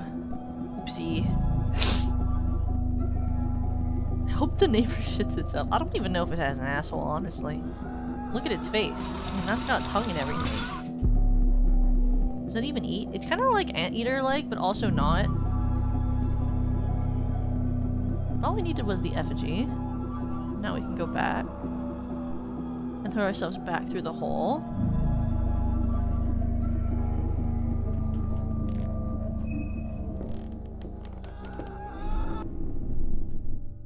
Then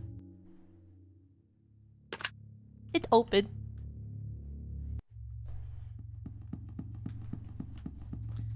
I love that room. It's so nice when you leave that room because it's like everything else about this game starts to sound normal because you were just in a place that literally was just like like everything else just sounds so beautiful and calming now. It's so silent without screaming in my ear and gigantic violin screeches and booming sounds. You know, this is so relaxing.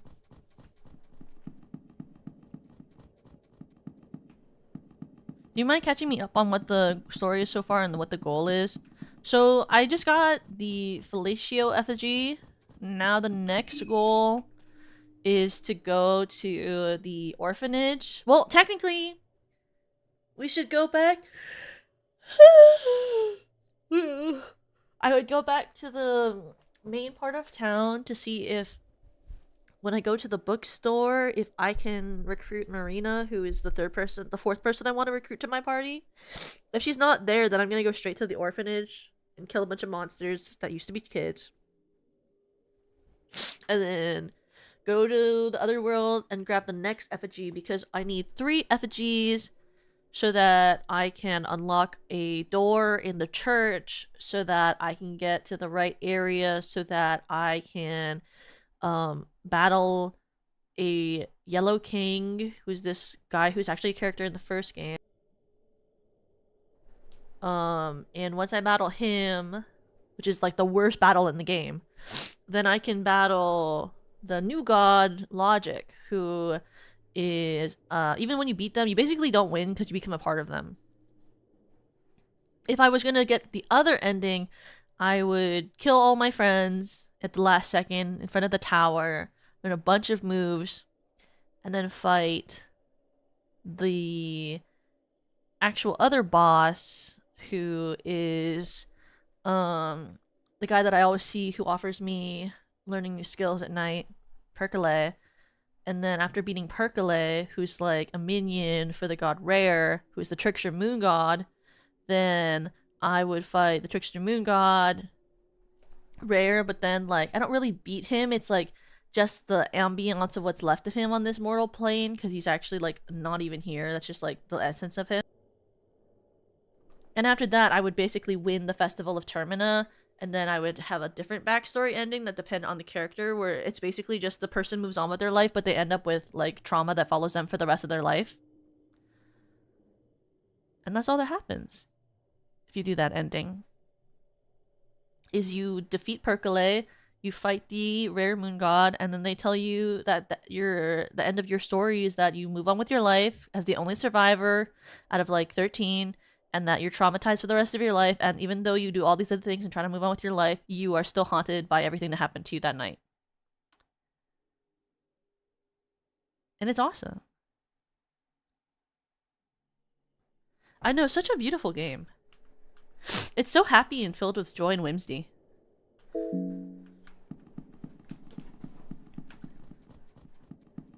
I'm weak from hunger. Meat pie.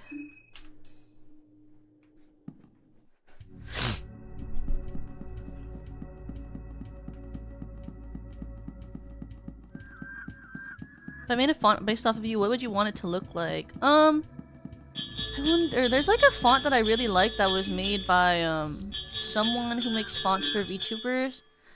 That was one that was like made by this person who made a font for Anna Alouette. I really liked that font a lot. I like very elegant looking fonts. Wow, I've done heads every single time I got in tails for the last 3 chests I've opened.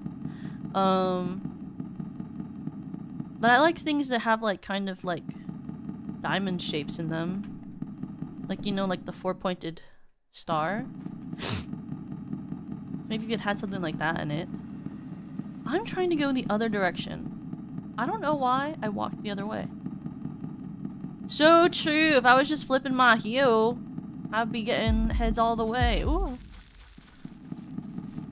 Please ignore me, neighbor. I'm busy.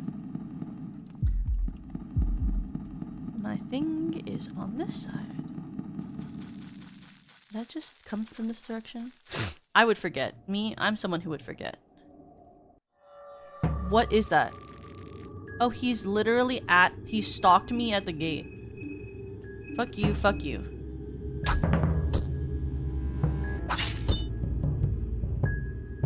Can I run? Go back down. That's where I just came from. Really intelligent, I know.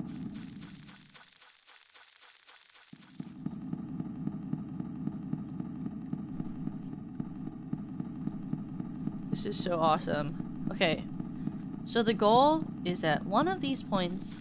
I don't know which one because I never learned how to navigate the sewers even though I played this game a lot. That once you get to the right part in the sewers, you're gonna be able to go up and then it will be the manhole right in front of the area that I want to go to, which is in the main part of the city. Oh, am I gonna have to walk through the water area?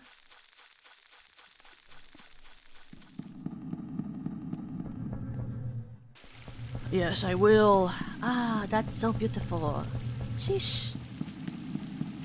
Forget. Yep, it's blocking this way, so I have to go up here. It's very convoluted. But yeah, we're gonna go get the person. If not, we're gonna go and... Did I kill Caligura? Caligura... No. I did not kill him. But you don't have to kill him. You just have to talk to him. Because I have the Eagle Brass key. Because I'm not going for the... I'm not going for the ending where I would have to kill him. But I left the door open, if that's what you're asking. I opened the door because I had a small key. So I opened the door so that Marina wouldn't get locked in the room.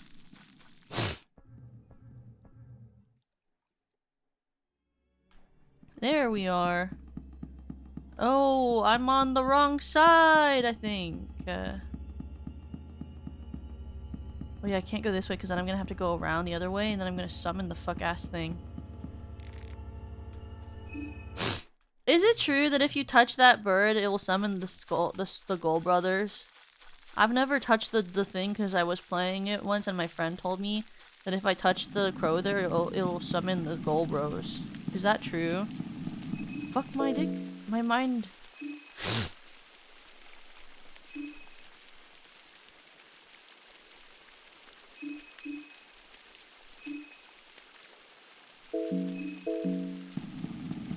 So we're in the wrong spot.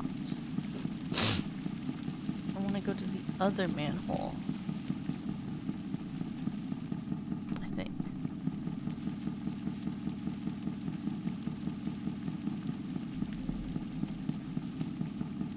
Is it there? Right here? Yes. No. Oh, there's a mouse. There's a rat. That's not what I want, though.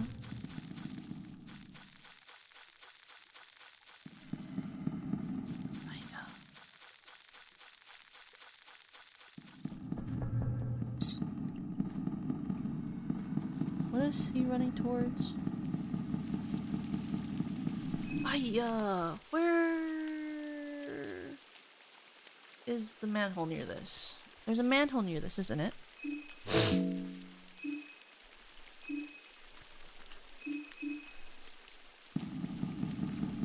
Right? It's like... Because that's not the one I go up, is it? Is it this one? And then I have to find a way around it? I thought there was a different one.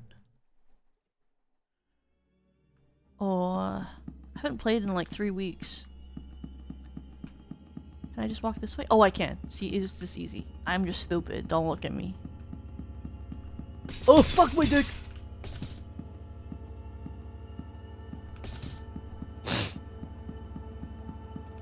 I think I killed all the bobbies. So I don't have to worry about them anymore. Is she here? Please be here. She's not here! Oh! Fuck!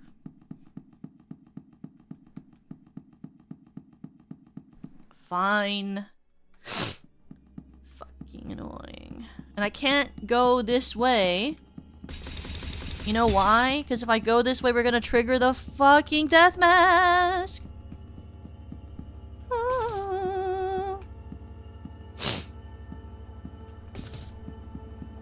That's so awesome.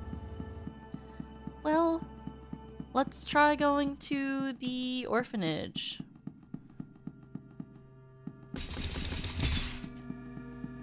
Because maybe if we go to the orphanage and do that first, then we can find her after sleeping. Maybe she'll be here at night or something. As long as we finish by a certain day, it'll be fine. Is the monster gonna come up? Did we get to that point? I don't think we're at that time of the days yet, where we got to that point. Right?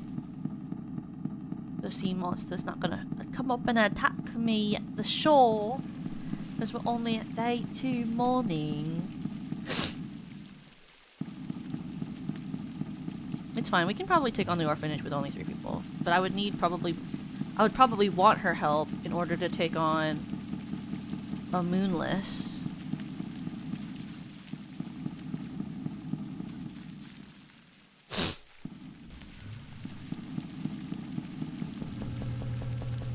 Because the orphanage is like not that bad.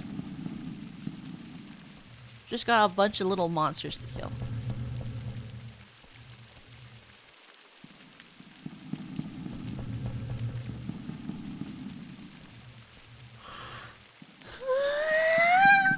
I always feel bad when I call them little monsters because they're literally moon-scorched children and I shoot them with a pistol, but that's neither here nor there, you know what I mean?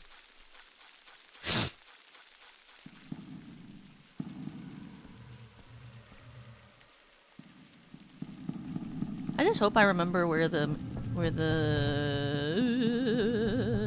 I hope I remember where all of the death masks are correctly and I don't randomly run into one. There's only 2, and I'm pretty sure I remember exactly where they spawned when I played last time. The trauma of it really seared itself, you know, in my brain. They're monsters now, it doesn't matter what they used to be. That's so true. They're just gonna kill me now. It's like, why does it matter?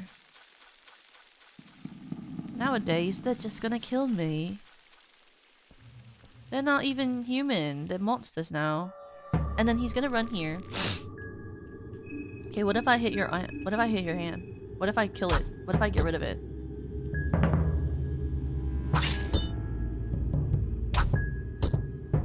What are you gonna do now? Absolutely nothing! Watch this, bitch! So fucking annoying! Don't piss me off! Oh shit, I forgot.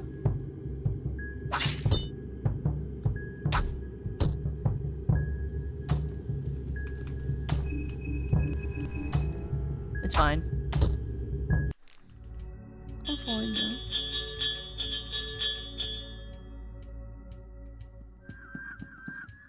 I can't see. The smog's in my eyes. Oh yeah, so annoying. Gotta find where the hop is.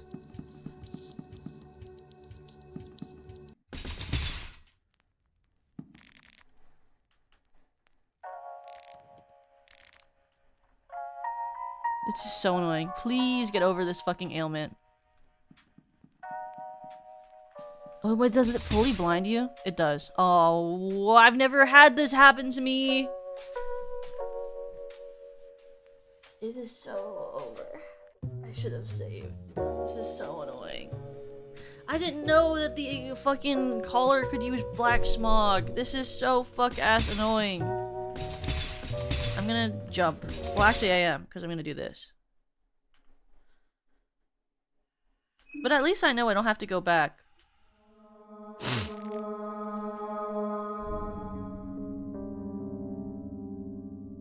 Wait, didn't I save after I got Dawn?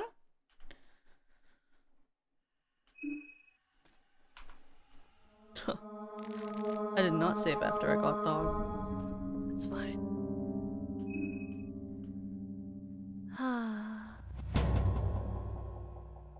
That's so sick nasty. It's like playing the actual game. It's like I actually played the real game. That's literally what would happen to me if I played this without the save mod. Wow, I'm playing like a real I'm like playing like a real Funger player right now. This is authentic Funger play right now. Such true authentic Funger.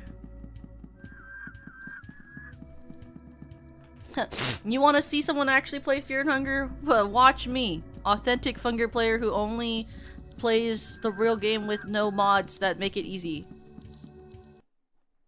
Isn't that much progress, in theory. I mean, I did the most annoying part, which was killing the mob.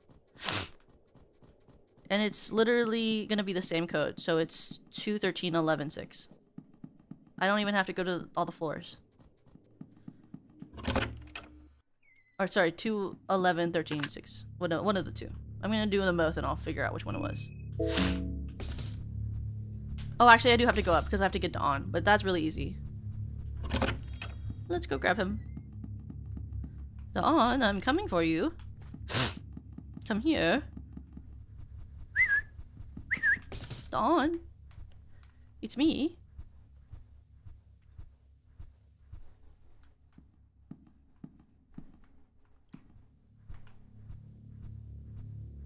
Oh my god, we're gonna have to go in the fucking room with the screaming music again. That's so awesome.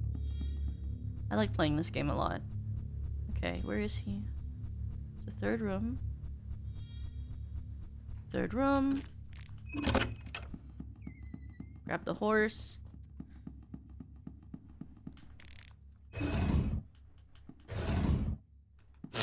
Push it down. Turn it up, turn it up, turn it up. I wanna say no more. Shake that, shake that. Oh, I want it. Then hit the floor. Party before the party. Let's go. Sorry. I keep thinking about that music video. I don't know what it is about Party Before the Party. Maybe I should just cover it at this point. I don't know what it is, but I don't like that song, but I love that song. Like, when I want to listen to music, I listen to We Ride, and but like, even though I listen to We Ride, all I can think about is Party Before the Party. Do you know what I mean by that? Like, I don't know what that means. Like, it's like one of those things where it's like, I listen to one for enjoyment, but one of them I just can't get out of my head. It's like how, even though like I love listening to Touch and Game Boy, in my head, if I'm gonna like magically, if you're like, think of a Cat's Eye song, I'm gonna be like gnarly. What? Whatever.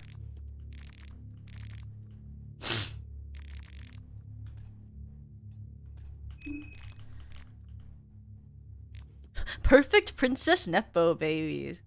I want a perfect princess, a perfect smile for everyone. Perfect princess, always refined and oh so fun. I never believed that me looking at me to be a perfect princess. What have we done? And pink is in on all the fun. Okay. Can you leave?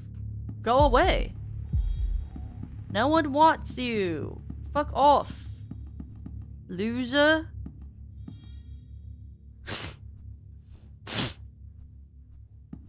Thank you. Excuse me. Excuse me. Excuse me! Sorry.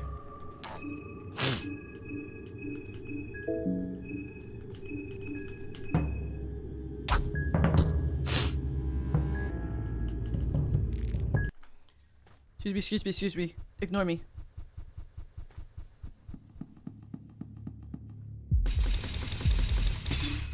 And then you don't have good clothes on. No offense to your fashion.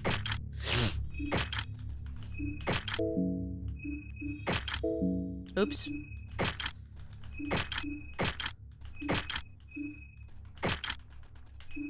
Actually, nah, yeah. What you have is better now. Don't you know it's a better now?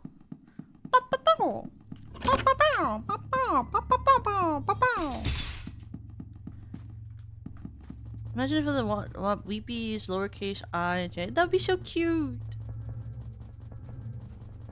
I love fonts. I like typing.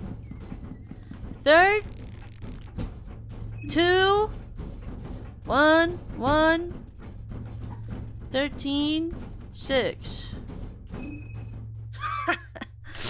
What can I say? My brain and my memory? It's kind of astounding.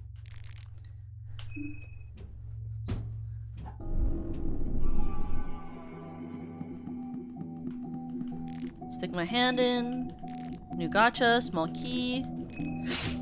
Blue vial.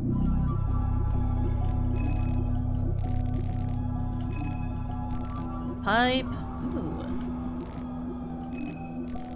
Pickle hobble. What the fuck is that? Pickle hobble. Pickle hobble. Pickle hobble. That's good. That means when we get Marina, eventually she can wear that.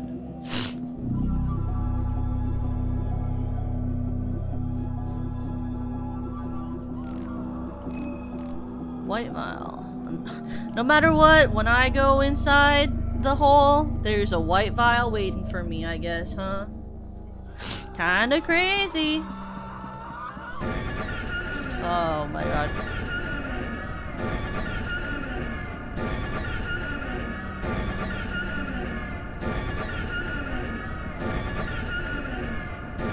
Oh, it's the wrong one. Don't bully me! They like see me take the wheelchair off and they're like, let's chase her. I can't even.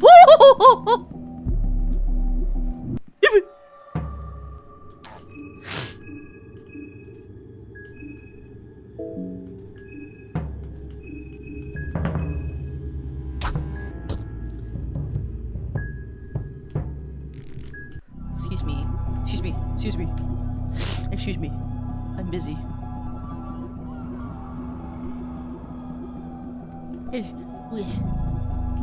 People. This is the staircase. Okay. And then they're gonna come after me, and it's really fucking annoying. And then I gotta go find the door to open. It's this one. Please let me use it. Don't excuse me, don't look at me. Can I put my hand in this hole? Can I put my hand in this hole? That's awesome. Excuse me. Sorry, I'm gonna let you guys keep being instead, I'm gonna go over here and go down the stairs and the ladder. To mark of sulfur. I'm grabbing the fellatio effigies. I'm gonna use the master key because I'm the coolest.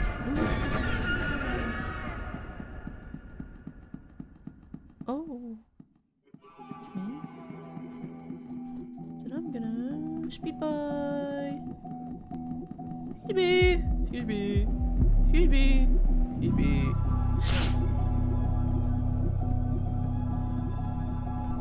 Down the stairs. So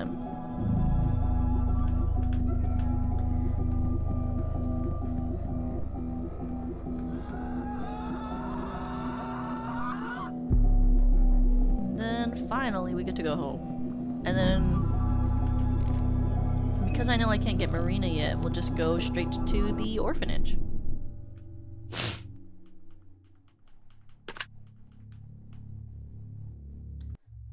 I think I can't help but help. If you were in a conversation IRL, would you find it wise to put your hand into such a hole? No, I just know that there's items in there and that it's not dangerous, so I can put my hand in there. All of those holes have an item in them, so. But I mean, if you put your hand in a hole in something like look outside, they just cut your hand off, so. Wouldn't recommend it, but. Oh, that's so true.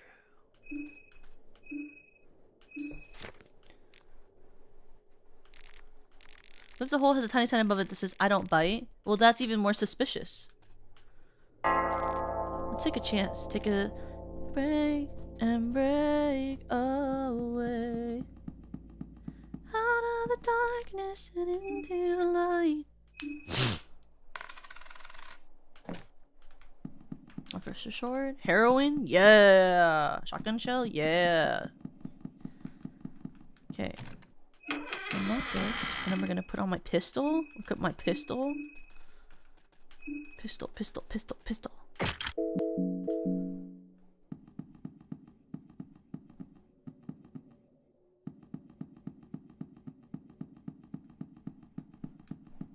Okay. What? Yes. Thank God it did both with that one shot. Bone saw. Oil.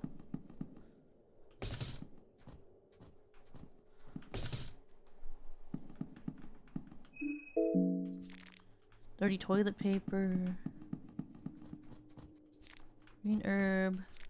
Dirty toilet paper. 2 shillings. One of these leads to the orphanage. It's not that one. It must be this one.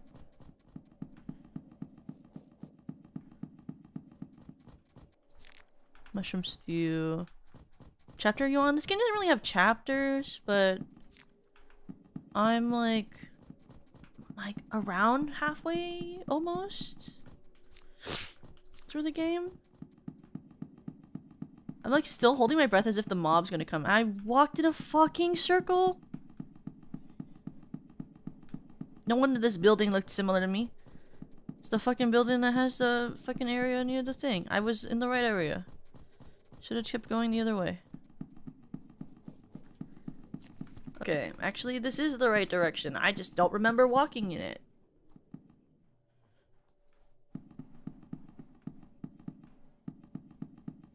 Okay. Nothing's here. Pep pills. Mob trauma, to be fair, the bottle throw sound is scary. It is scary, and they run at you with like the sound of a chainsaw, so it's not really beautiful or anything. Those are all good items. Yeah, there are a lot of places like you can't reach certain things, even though it looks like you should be able to. Like normally, if you play this game, this area is like there's so many tiles where you could trigger the mob. Fuck. Fuck! Oh my god.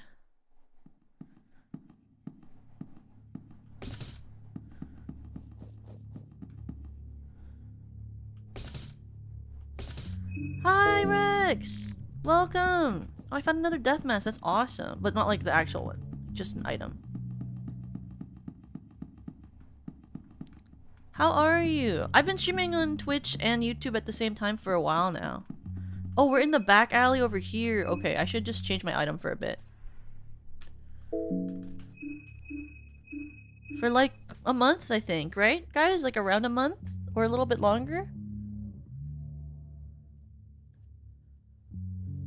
I think on streams where you've been in the live chat on YouTube, I've been on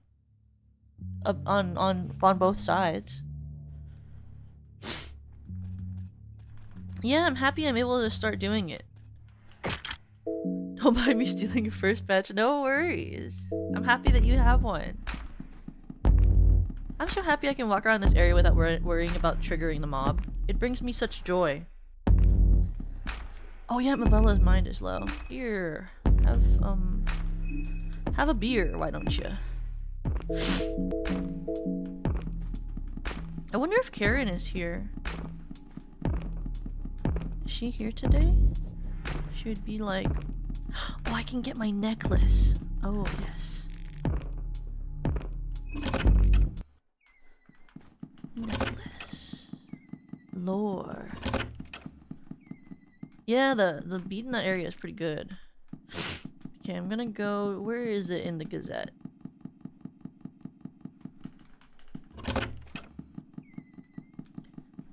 It's like...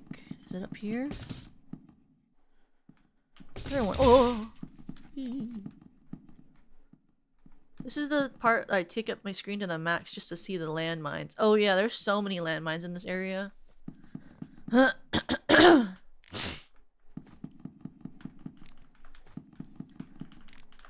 Okay. Where does it have everything again? There's not really monsters in this area, right? Oh, there's just a fucking random guy. There's just one guy, though. It's not that bad. Oh, sorry, don't look at me. Fuck.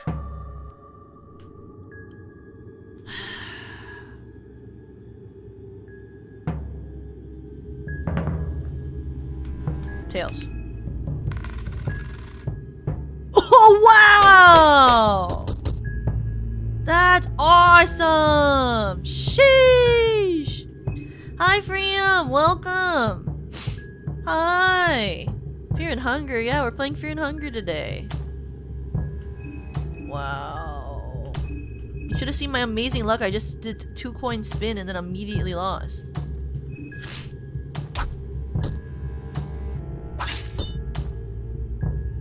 Oh, sick. The mallet is hanging loose? Oh yeah, that. Someone hit that fucking half-cocooned thing.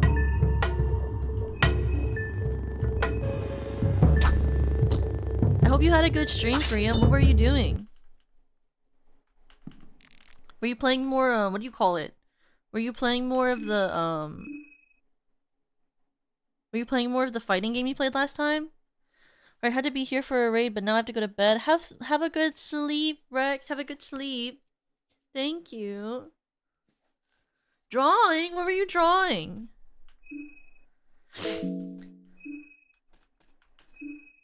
Healing. Blue vial. I can't wait to use valuable resources on this.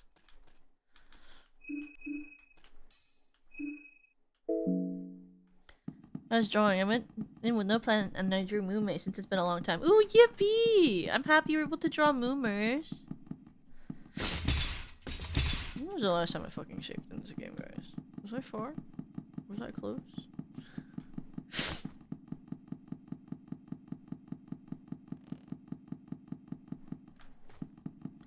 Where is the entrance to the area that I want in this fuck-ass thing?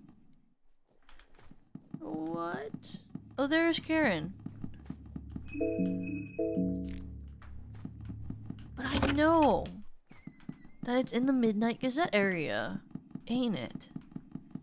Gee willikers. Is it like in a different entrance to the Midnight Gazette? All I remember is that there's a thing I want. Oh, there's a downstairs.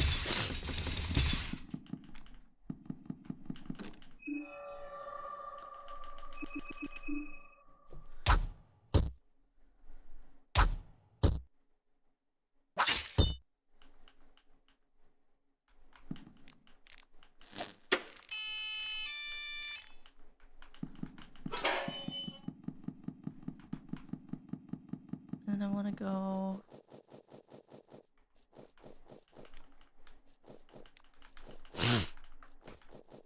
Is it over here?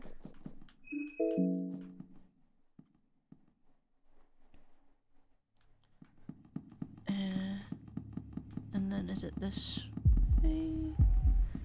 No. Oh my lord. Okay, wait. Let's go back. Let's try that again.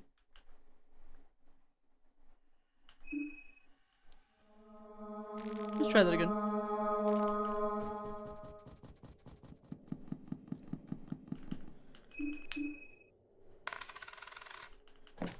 I have Sylvian. That's awesome. Wait, isn't that awesome?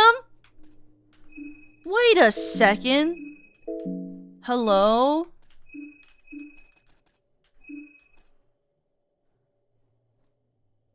Recovery effect of healing items and magic. Yes. That's amazing. Alright. Sick nasty.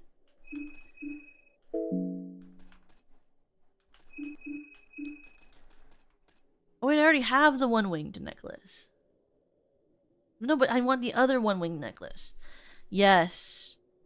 Yes. Yes. Yes. We understand. Yes. Wakarimasu. Wakarimasu.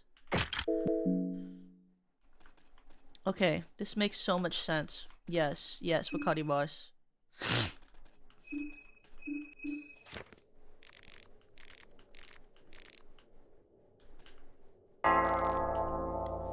So awesome. Let's go. Oh yeah, Hermione, you're right.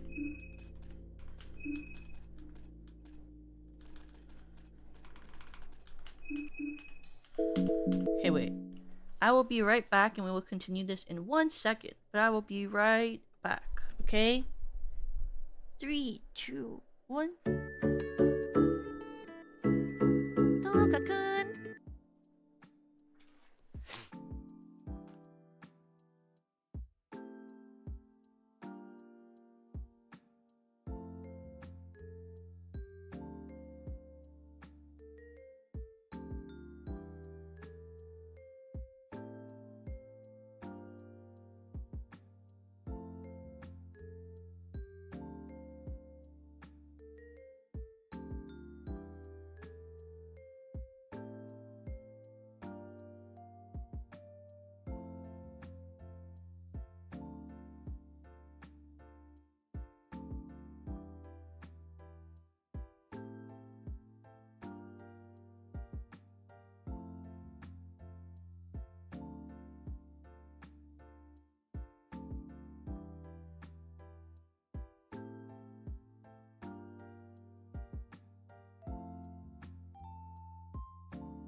Toka-kun! Hello! Sorry for that took a bit. I noticed that, like, my finger was hurting. And I know I had a bruise on it, but then when I was in the restroom, I looked at my finger closer and I saw that there was, like, I think I have, like, a splinter in my finger. But I couldn't get it out with my tweezers, so I just hope it'll come out later. I think I have a splinter, but I couldn't get it out, so I'll just wait for it to come out later. But I certainly tried. I don't know what it is. I don't do a lot. I was like at my desk typing all day, so I don't know what it's from, but whatever. Whatever. I haven't done anything important today. All I did was work. Ueto.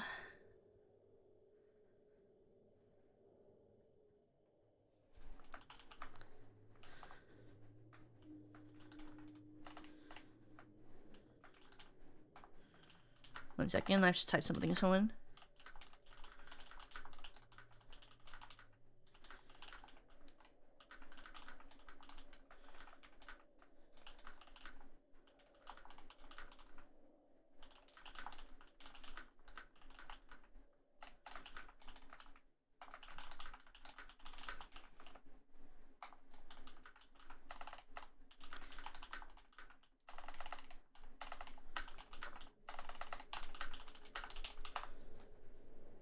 Okay, I'm good. Sorry. I had someone asked me a question. I had to respond before I forgot. Bam, bam, bam, ba, ba, bam.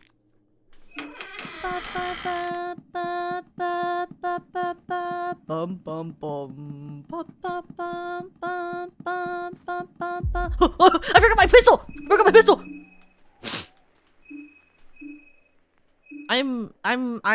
Thank you, Lux, also for the subscription. Thank you. Oh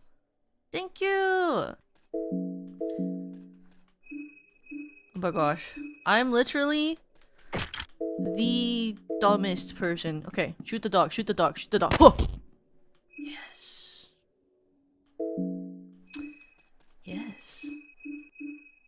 Yes. Me when I'm like, shoot the dog? Hello?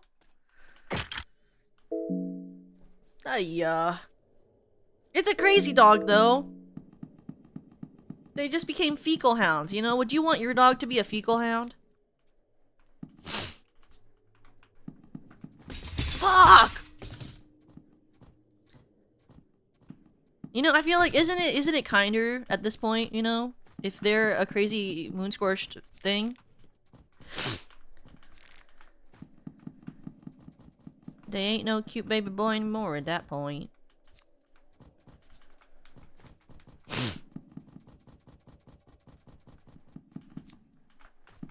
You know, if I run past that area right in front of me with that garage enough, there's gonna be a monster that comes out. Okay, Shadow! If I ran past that too much, there was gonna be a monster that comes out. It's a moth, a bee monster, and it's very scary.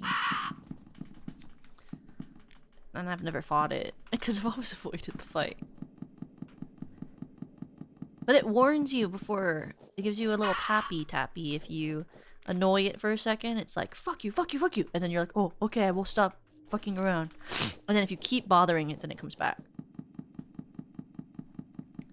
And it goes, wah, wah, wah, and then you go, ah, Mario. You know? Okay. Wow, it's so freeing to run around town knowing that the mob isn't gonna come after me. It's just really freeing. I feel so much less stress right now.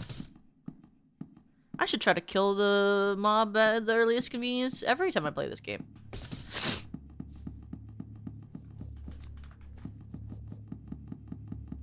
So all I technically need to do is go in one direction, but I want to explore a little bit. Let's have some fun, you know? Okay. We want to run around here. We don't want to turn off the explosion. That would suck ass. And we could... Oh, we could get Karin. go grab her.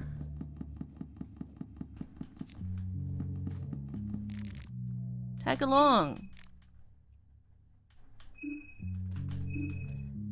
Items. Items. You. Come here. Have a rusty pipe. Wear the pickle. Put on a flooded fluid. And wear a gas mask and a necklace or something. I don't know.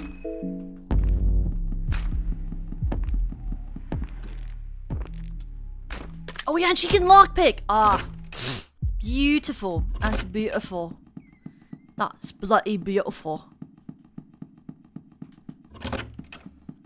She like, where? Did you hear that?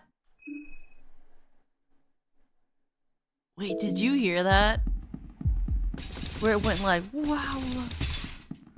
What the fuck was that? Hello? Clear? What was that, Clear? I've never heard that when I entered this building that I've recognized or noticed.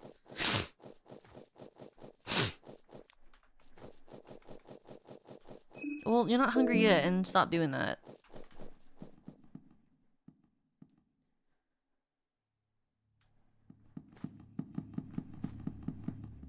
Oops. Oops, I forgot. This is where I went last time. Come up here. Go away. I'm gonna... Oh! Wait, is he gonna stop the thing from blowing up? I went into the wrong thing and I'm gonna blow up. Wait, is he gonna stop the landmine from exploding? Is he gonna stop the landmine from exploding by doing this? That's kind of crazy. Yeah, he has a peepee. It swings around.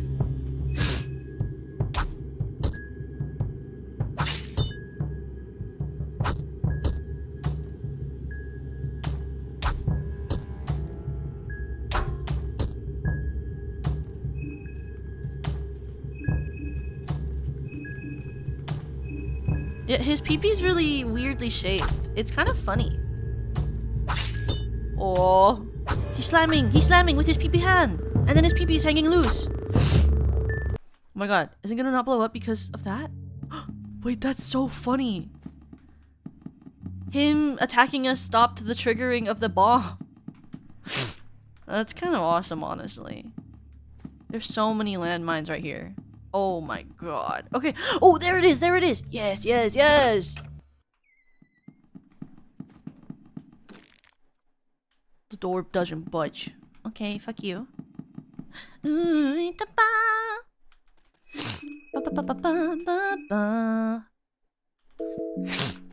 ocean eyes.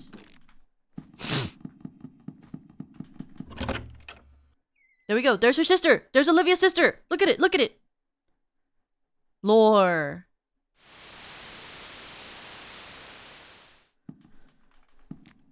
One-winged necklace.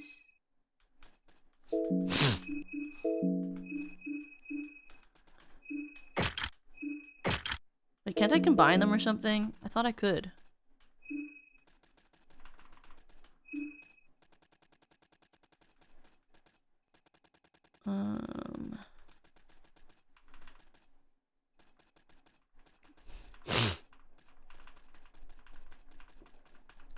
One-sided necklace or something. Shit. I don't know why I like told myself I thought I could combine those two things.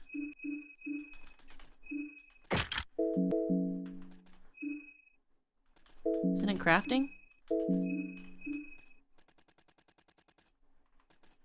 Oh yeah, craft armor. This. Now she can wear her sister's necklace with hers.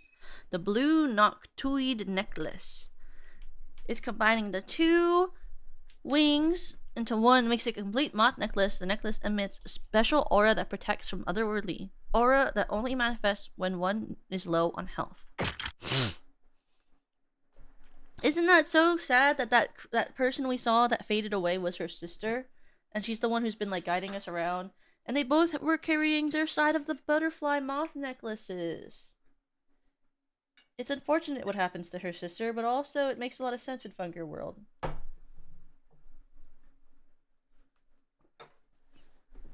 I always like how Olivia with this one is like, if we play the path we're playing, it feels metaphorically to me like she's becoming one with her sister. And they're like reunited, which is part of why I like playing as Olivia. What is this? There's a bench?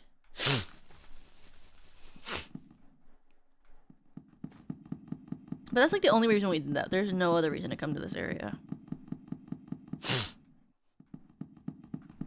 Look, and you could just die if you just step on one of those and it explodes. We're fucking awesome and that didn't happen to us. Famous last words I say and then like something happens and it explodes. I don't even know where we are. Oh, we're over here. We could have just walked there. Oh. Oh, but not this way because of this. Uh-huh. This makes sense. Wakarimasu.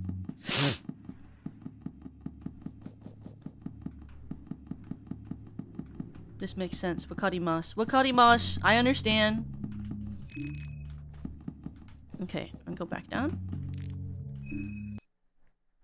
You know?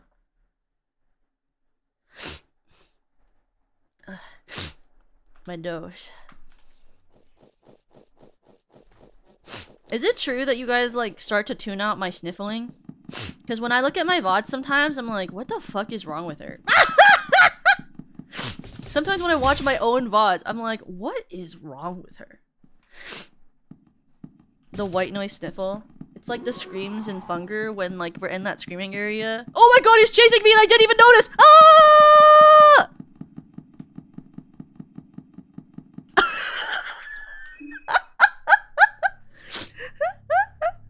I was so consumed in talking, I didn't even notice he was chasing me! I just noticed, like, out of the corner of my eye, something's moving. Oh my god, we're being chased! Holy crap. The sniffling is kind of white noise now, yeah, it doesn't bother me. That's so awesome. It's poggers, as they say. It's part of the Gat Moe? Oh, thank you. My voice does feel a lot like Gat Moe to me sometimes when I listen back to my own voice as a VTuber. I'm like, why does she sound like that? What an ugly voice. Why I talk like that? Whoa! Oh, it's just him. Hi! Good afternoon! Oh, I need to make his voice more unique. Good afternoon. A foggy day, isn't it? You seem skilled with that bow. Yes, I've done my fair share of practice as a youngling.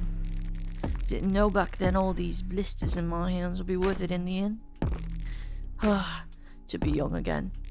But alas, duty calls. I must bid you farewell. Okay, bye August. I like August, he's so cool. A simple dog. I'm fine. I think I'm fine. Sewer winch. A sewer winch. No, wait, that's everyone's voice. No, no, no.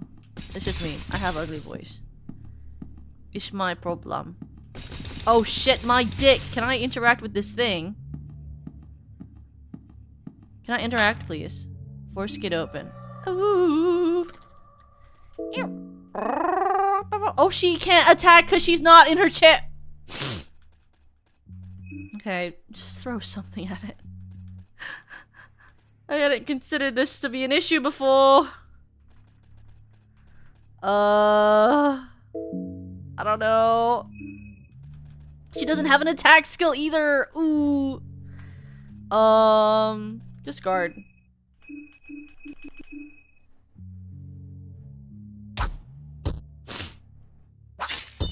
Can we please take down this gate? This is not gonna work. Oh. Yeah. I know she can equip the chair, but isn't she gonna go straight down? Oh! can she equip it in battle? I've never equipped it in battle. Can you equip it when you're already not wearing it? Can we waste a turn on that when we're doing fighting a door?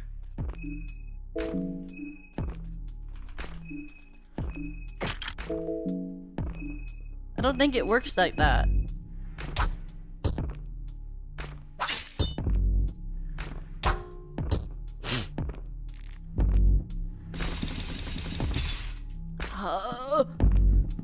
Oh.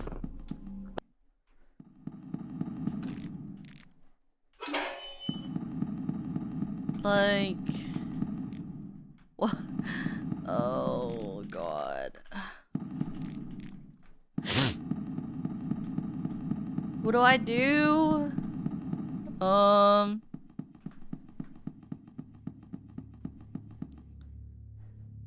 It's like, I mean, I guess maybe if like one of them uses my item?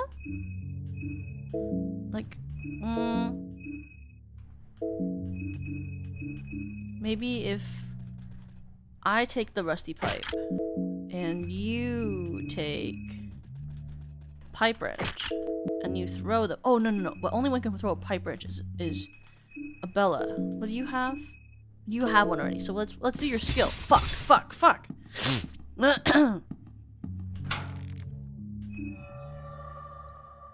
Okay, so like, I'm just gonna— actually, let me throw an ornamental lantern at it. I have so many anyway.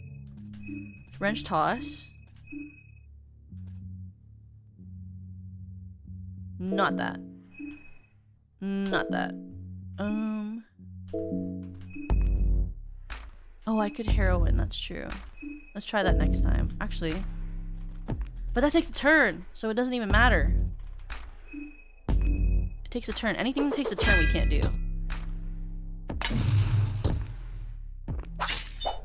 Oh! Could you not admit? Oh my god, I hit my table and something fell off the table! Oh my god, we didn't fall down. That's awesome. Oh, it's because I'm down. I'm still not in my chair. Okay, we're gonna try that again, but I'm gonna save first. And we're gonna try doing heroin before the game. Before we go in. Use this. I hit my table so hard, my mixer fell off. That's so funny. Okay, let's try this again. Wait, I have to re-equip Abella's thing. Equip pipe wrench. Okay, and then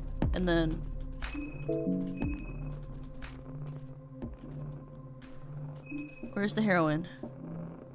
Can you believe I'm about to— wait, can I do a pet pill? That's just a speed. Can you believe— oh wait! But if her speed is good, she can do 2 attacks. Oh, okay, wait, change items. Wait, change items. You. Take that. Okay, and then you. If you have the small things amulet and your speed is increased by the pet pills, then you could do double attacks.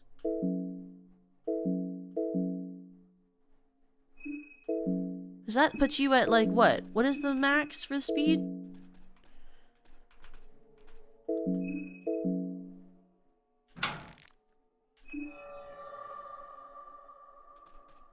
Now her speed's up by double. That should give her 2 attacks per turn, right?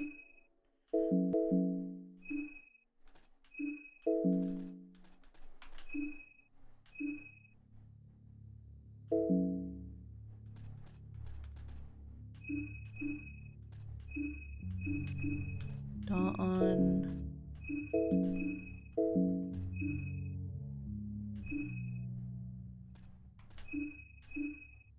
In the middle turn, it should let me do it right before it. Now we're gonna F5 this and then try to get my heroin. But I don't want to use the heroin because I want to save it till later. Oh, yes! Yes! Yes! No heroin needed! Let's go!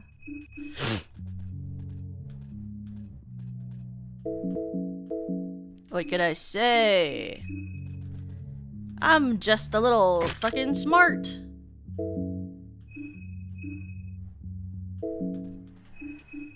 Let's equip the right thing to you. equip to you this. This. And then make sure that you all have the right fucking thing. And then equip your wheels as well. Actually, I can do that out here. And then let's also save just in case. I can't believe that happened. Let's go. That's awesome.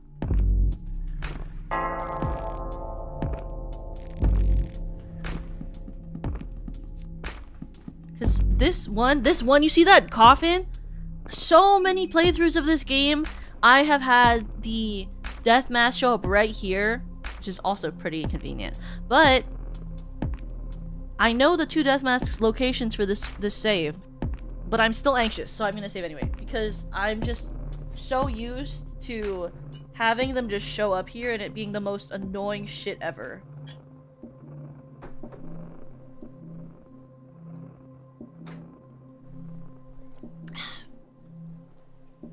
And this party take it down now? I wouldn't say.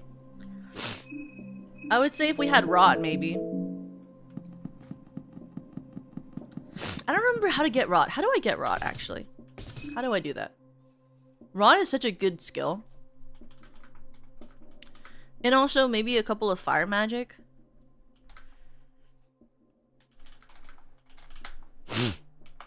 I love using elemental things. 1 affinity with God have fear and hunger. I can pray probably. I can pray. After we do the orphanage, we can pray. Because we do have the book, so we can pray.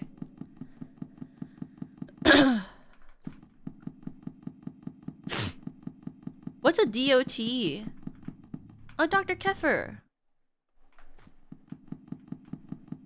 Hello. Do I have enough money for more things? I want another small things. Yeah!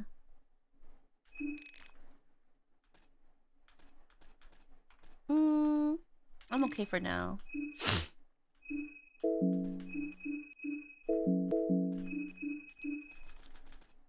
Wow, I have so many cool things now. Okay, and then I will give you...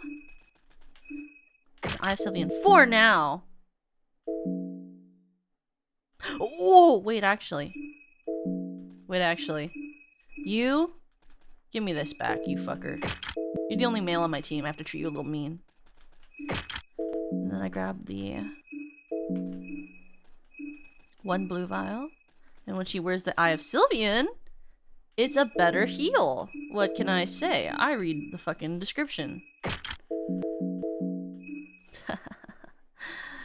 I'm so smart. Okay. Anyways, let's go kill monsterized children.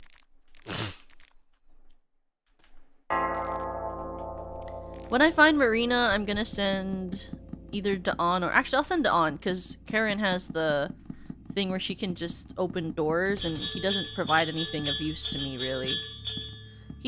Dawn is kind of our meat shield now that we have another girl. And I kind of want the all-girl squad, you know what I mean? I kind of want that all-girl squad, so... Sorry, Dawn. You're gonna be the one I toss in the trash. Oopsie daisy. Don't follow me. I know you are. But what am I? Sheesh! But now that I have this guy, now I have all 4 players, it's like awesome. Wait, sorry. I did that wrong. Fight. Kill these 2 arms. Actually, no, I have enough players where I can do this. And then attack the torso.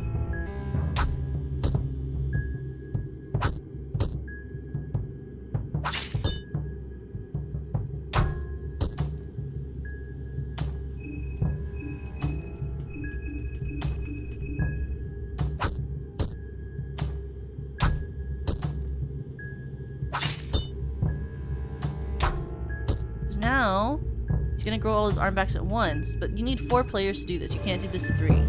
That's why we didn't do it before. Please see if the game gets an update, they'll nerf most damage over time damage. I mean, I feel like if he updates the game, what he's gonna do is what he said was just build more stuff. And then he also, I thought he said that he was just gonna add another mode. Isn't that what he said on Twitter?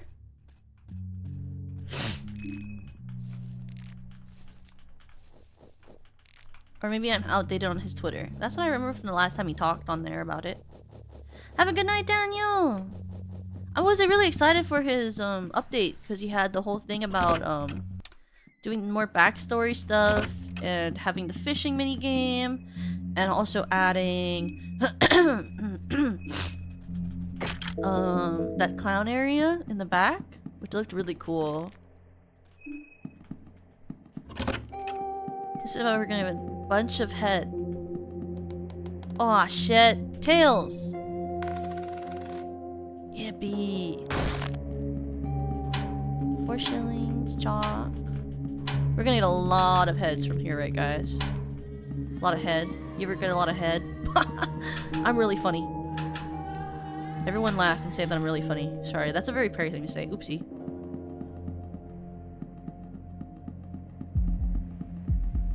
Hungry? So, no head?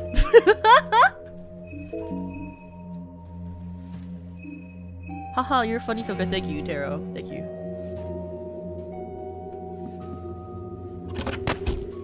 Oh. Oh, I don't want to fight you. Oh. Run.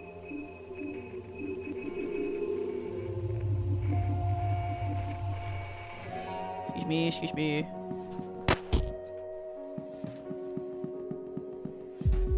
Where is it? Where's it coming from? Where's this heartbeat thing? Someone's running at me? That's right. Saw off its head. Why are they giant peepees? Well, they're not peepees. They're actually children. They're monsterized children. These are the cherubs, and they are children from the orphanage who became moon scorched. And I take their heads because I can use these to get soul stones, which help me learn skills whenever I fucking kill someone that makes me allowed to actually use skills. It's easier to shoot them in the overworld than fight them, so my goal is to just shoot them, but I only have... Oh!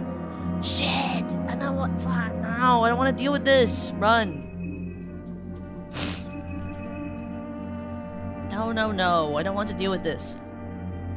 I don't want to fight the shadow children. They are very inconvenient to fight.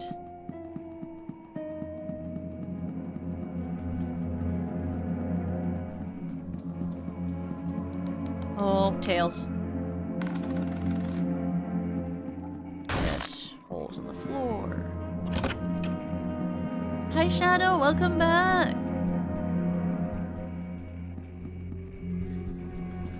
And then we'll walk the other way. Oh, can I go through this door?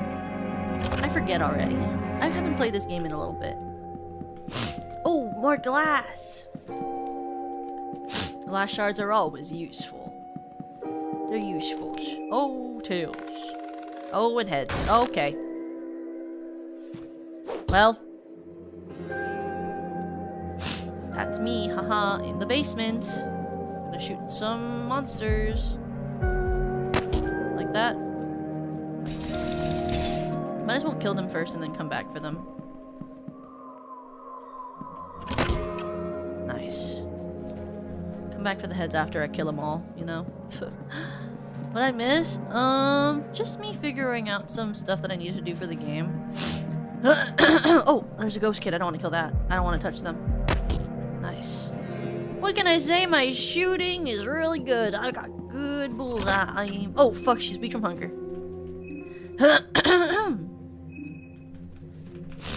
Vegetable pie. I wish I had a vegetable pie. Vegetable pies are really tasty. Mushroom pie? Ooh, mushrooms! Oh shit, it's him. I don't want to fight him.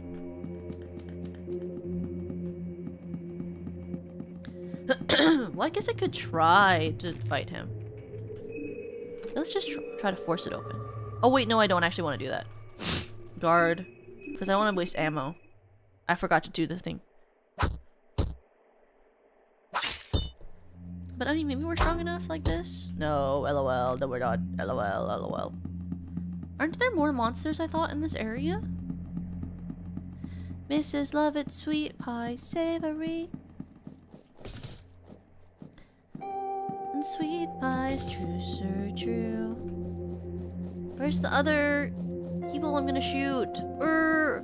Let me shoot them. Okay. Open heads. Have a good night, Freedom! Have a good night! Small key, moldy bread, egg. Egg. I hope my eggs, when I take them out and like open them, have cooked. So I can actually make... Oh, shit! I don't want to... Oh, shit! Go away. No, no, no. I don't want to fight them. Oh my god. So fucking annoying. The ghost children are so annoying. Oh, there we go. Yes. Oh, fuck! Fuck! Fuck!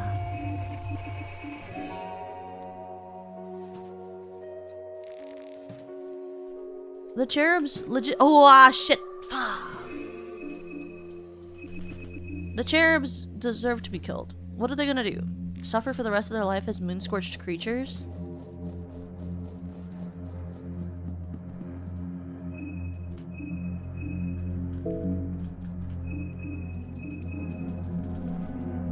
I think I killed all of them down here, so I think it's fine.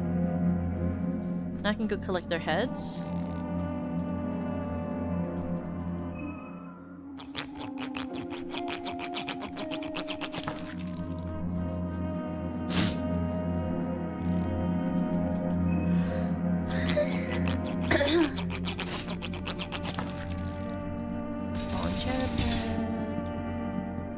It is very, what do you call it? It's very fun.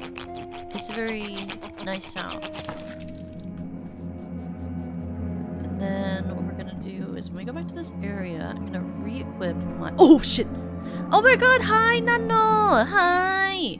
Hi Nyanyo Bots! Hi Nyanyo Bots! Welcome! Nyanyo Bots! Roll out! Hi! How was your stream? What were you guys doing? Welcome! Welcome in, Raiders! Welcome in! Welcome! How was your stream? What were you guys doing? Just chatting? That's the best type of stream in my opinion. I hope you had fun chatting with everyone, Nano, and I hope everyone else had a good time talking with her. Ueto, just yapping. I hope you win the scare game. Thank you! And I hope you have a great rest of your night. Thank you for the raid, and if you need to take care of yourself after stream, please make sure you do. But thank you for sharing your community with me. If you guys don't know who I am, my name is Toka-kun from Stellarverse Productions, first generation Infinium, Crystal Diamond VTuber who loves singing, yapping, and Yuri. Today we're playing Funger. This is my third stream of this game. Well, of this run-through. I've done another run-through before, but we're just running through it again, which is super, super fun. 1 second.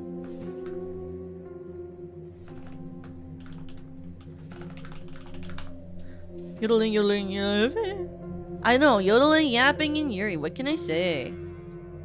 Wait, 1 second. But I hope you guys had fun, and we're just trying to get the next effigy.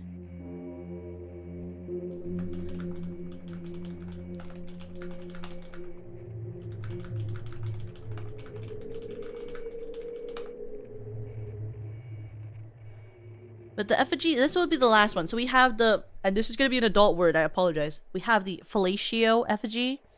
And then we have the, I just called this the church effigy. It just looks like it's a cross.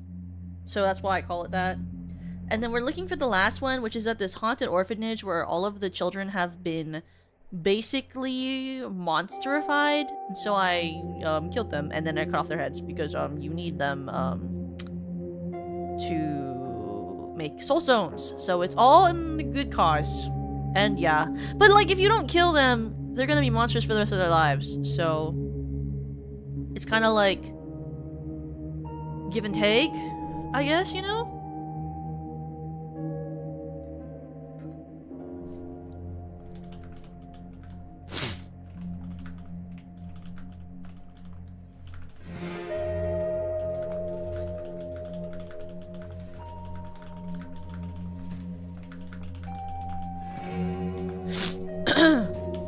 Yeah, it's justified they're hostile. That's true, they are hostile. I'll be doing well. I came in with Nano. I must be leaving for a bit because I'm in the mood for some s'mores. Ooh, s'mores! Oh, I wish. Oh, I wish. I love s'mores. They're so delicious. But I never go camping, so I never have an excuse to make them. I also, like, never have graham crackers. That's actually the weird thing, is I actually have marshmallows for hot chocolate and stuff, and I have chocolate, but I never have graham crackers. So that's the one thing that I can never make. Meat pie, vegetable pie, white vial, mystery white vial.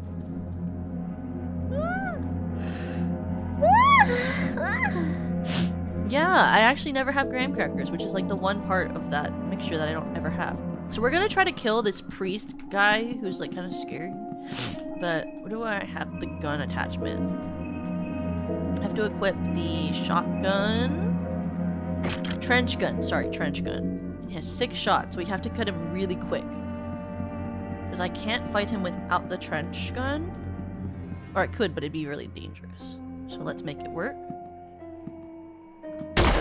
Ooh, ooh, ooh. Did I get him? Did I get him? Okay, do it again. Oh, shit, shit. I did it the wrong way. Oh, did it cut his arm off? He didn't say anything. They didn't say anything. Oh! It didn't even hit his arm off? Don't you fuck with me. Skills. Run. Attack. Arm. Attack. Other arm. Attack. Other arm. What? Don't you fuck with me like that. Get rid of his arm. Doesn't even get rid of his arm. No. Fuck off. Run. Attack. Arm. Attack. Arm. Attack. Other arm. We don't want him to do hurting. What? Fucking goes crazy. Yes, okay. As long as we can get the arms, it doesn't really matter in the end. Fuck! Fire! Shit, shit, shit. Shit. Tails. Come on now. Double heads!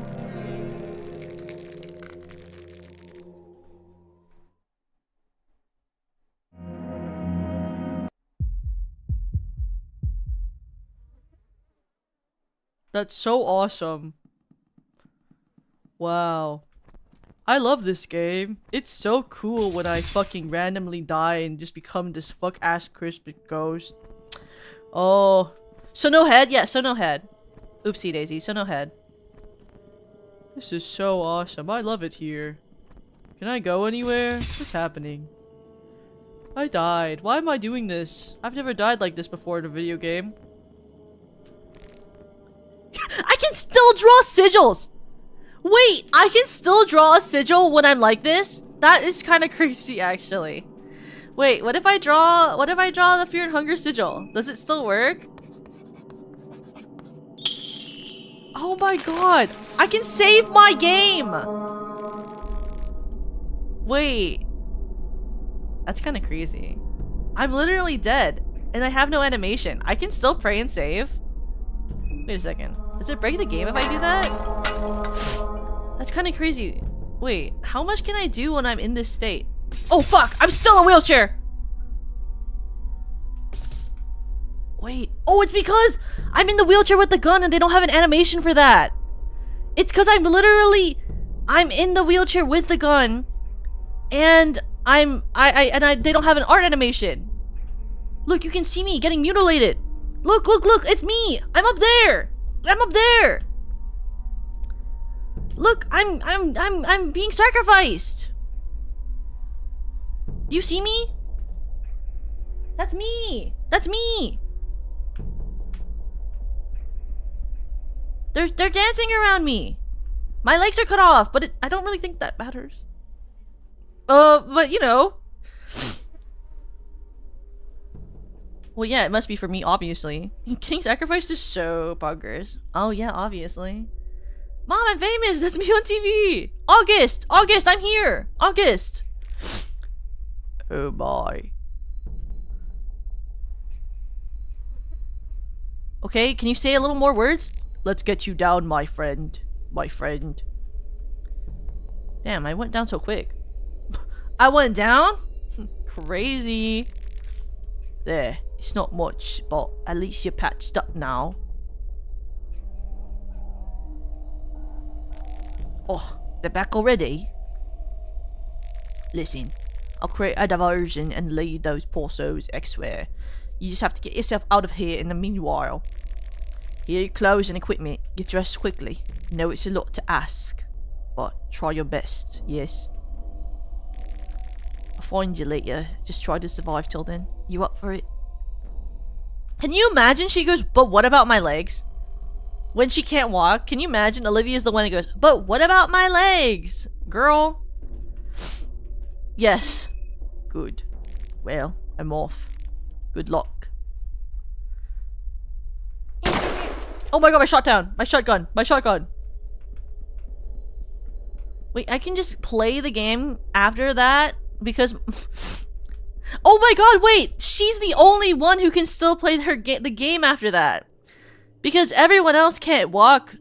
Like, if you cut their legs off in this game, if you're like a regular able-bodied person who can walk, and they cut your legs off, you have to drag yourself. She's the only one who respawns with her wheelchair, so she can actually still run. That is crazy! Yeah, I'm not playing like that, though. LOL. JK. No. So funny.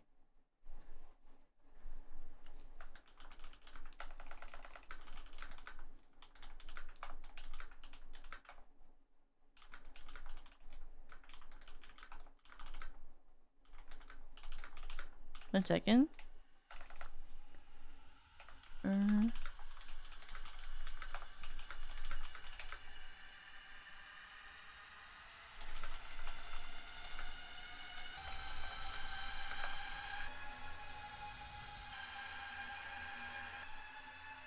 Here. 1 second.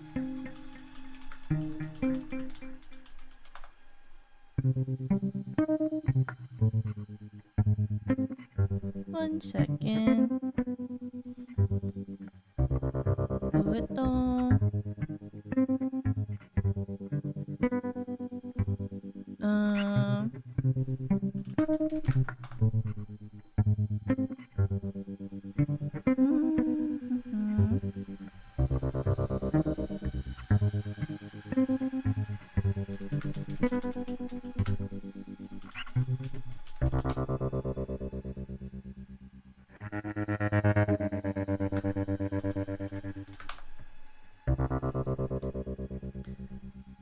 Yeah. It's with, not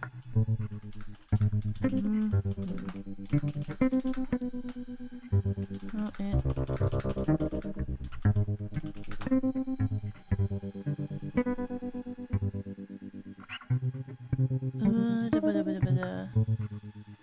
Hi, Kijo! Welcome! Welcome! Welcome, everyone! I hope you're doing well. Key up! Hi, Dangonos! Hi! How was your stream? Kijo, are you feeling any better? I know that you've been a little sick. Are you feeling any better today? Are you feeling any better?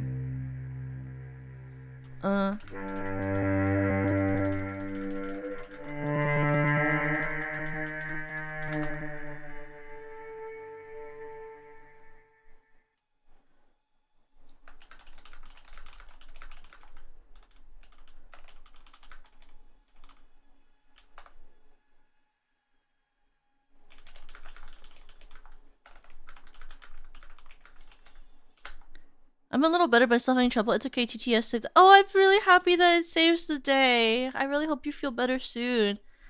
Ooh, Kijo. I love you, Kijo. Welcome in, Dongo Bros. I hope you had fun with Kijo. I saw your stream where you drawed with everyone. I thought it was really, really cute.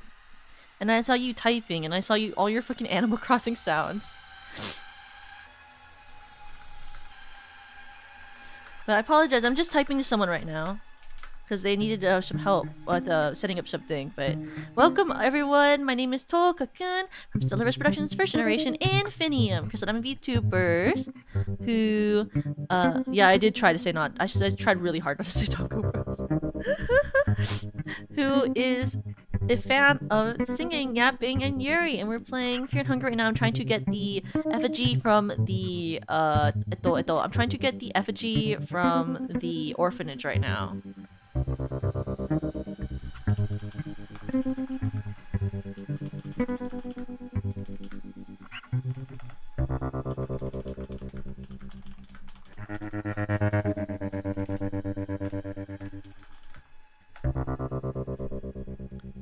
There are no female dongonos though? What do you mean? I'm a female dongono. I am.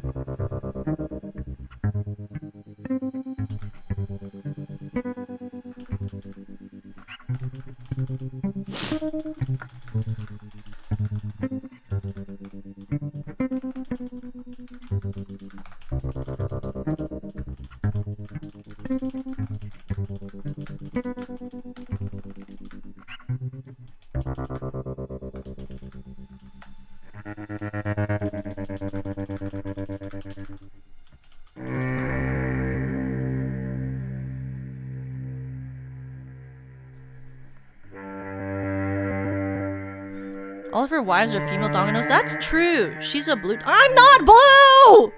I'm purple! I'm a purple! Oh, I took off a scab. Now my arm is bleeding. It doesn't matter. I just hold a tissue to it. I'm purple! I'm a purple dongono!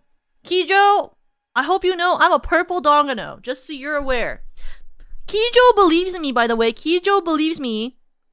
In case you didn't know, when I've talked to Kijo about it before, she also thinks that I am purple. Just so you're aware. Just like Kijo. Kijo's also purple. We're both purple, and we both believe in each other's purpleness, just so everyone knows. Thank you, Movo, for subscribing at tier 1. Thank you. Thank you. Yeah, we're both purple, and it's kind of crazy if people don't believe that. Just so you all know, Kijo believes in my purpleness. Kind of sussy if you don't.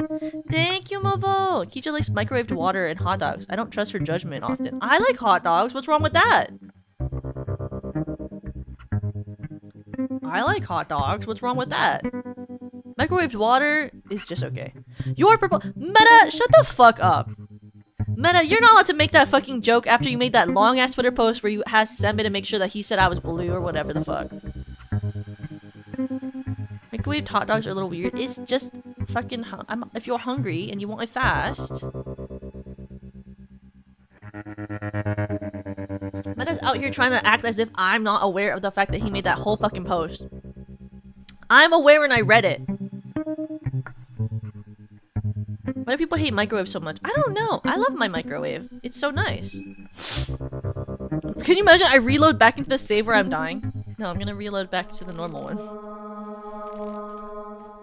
Let's go back to the orphanage. Yay! I didn't save close enough. I should have saved sooner. I literally have a save mod so I can save, but I didn't. Oh, fuck! I should have saved closer, but I didn't. Okay.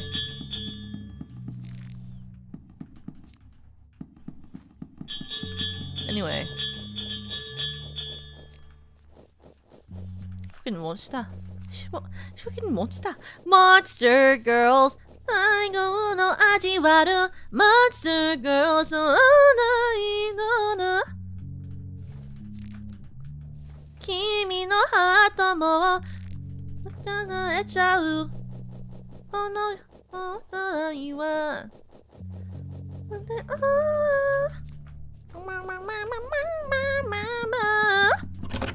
Thank you, Adon. I'm happy you're here. Thank you.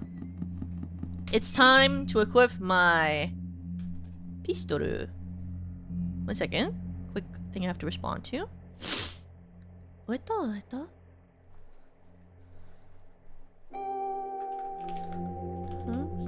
And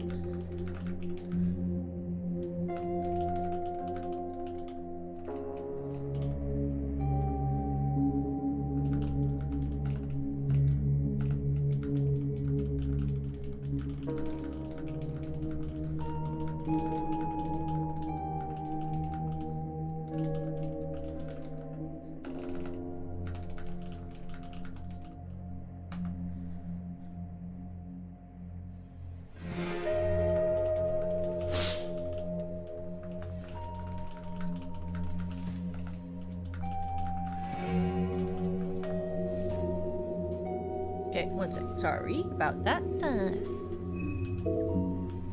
Sorry, there's just some things I have to answer. I apologize if I'm be typing. There's like just a lot of talking and stuff before the busy weekend. Oh yeah, in case you guys didn't know, since you're all here, this weekend is the debut of Respawn! Stellarverse Productions' second generation of talents, with adopt talents that are Peekaboo, Eva Ananova, and Chio Choppy. And if you guys didn't know, both Rena and I are hosting a pre-show as well before the debuts on Saturday. So please make sure you come by. Also, it'll be on my channel. There'll be a little pre-show, and we'll raid into the debuts, and we'll just talk a lot and have a little fun and make some guesses about the new talents. So please make sure you come by. It'll be a lot of fun. But I apologize if I type at any time. There's just some last minute details and stuff that we're figuring out. Fuck my dick!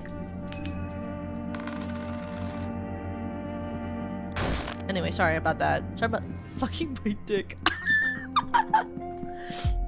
You and I apologize for fucking my own dick. Oops, sorry. Accident. Oh my god, I put on the wrong person! Sheesh. Pistol. Food. Mrs. Lovett's meat pies, savory and sweet pies. True, sir, true. Is my hunger gone? I have to wait for my hunger to be gone so that the pistol shot is the right amount of damage. Because if not, the damage will be too little. Fuck you. Fuck you. Come at me, bitch! Where's that third one? Come here, loser! That's right, die in the line of your friends.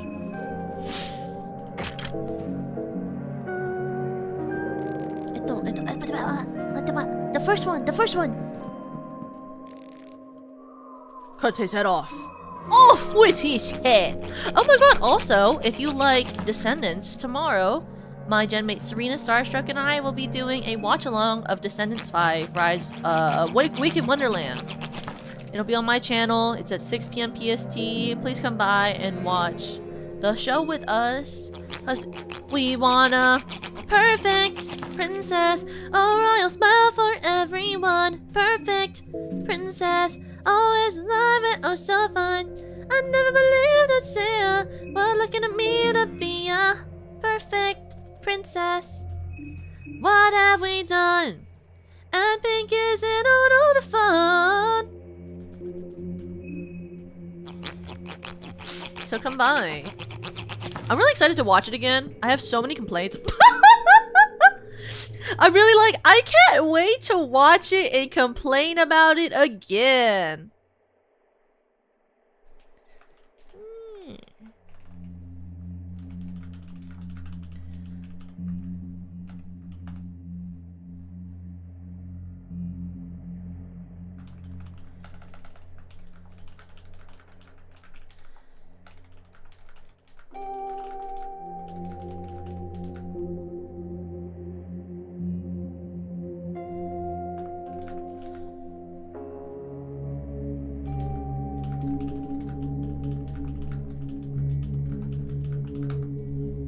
The best way to watch a movie is to bash on it. I mean, yeah. That is kind of true. What do you call? My, thing about this... I keep walking on this fuck-ass shit. My thing about Descendants and, the shows from it is that the writing is just... It's the type of writing where you're like, do they even care? Sometimes.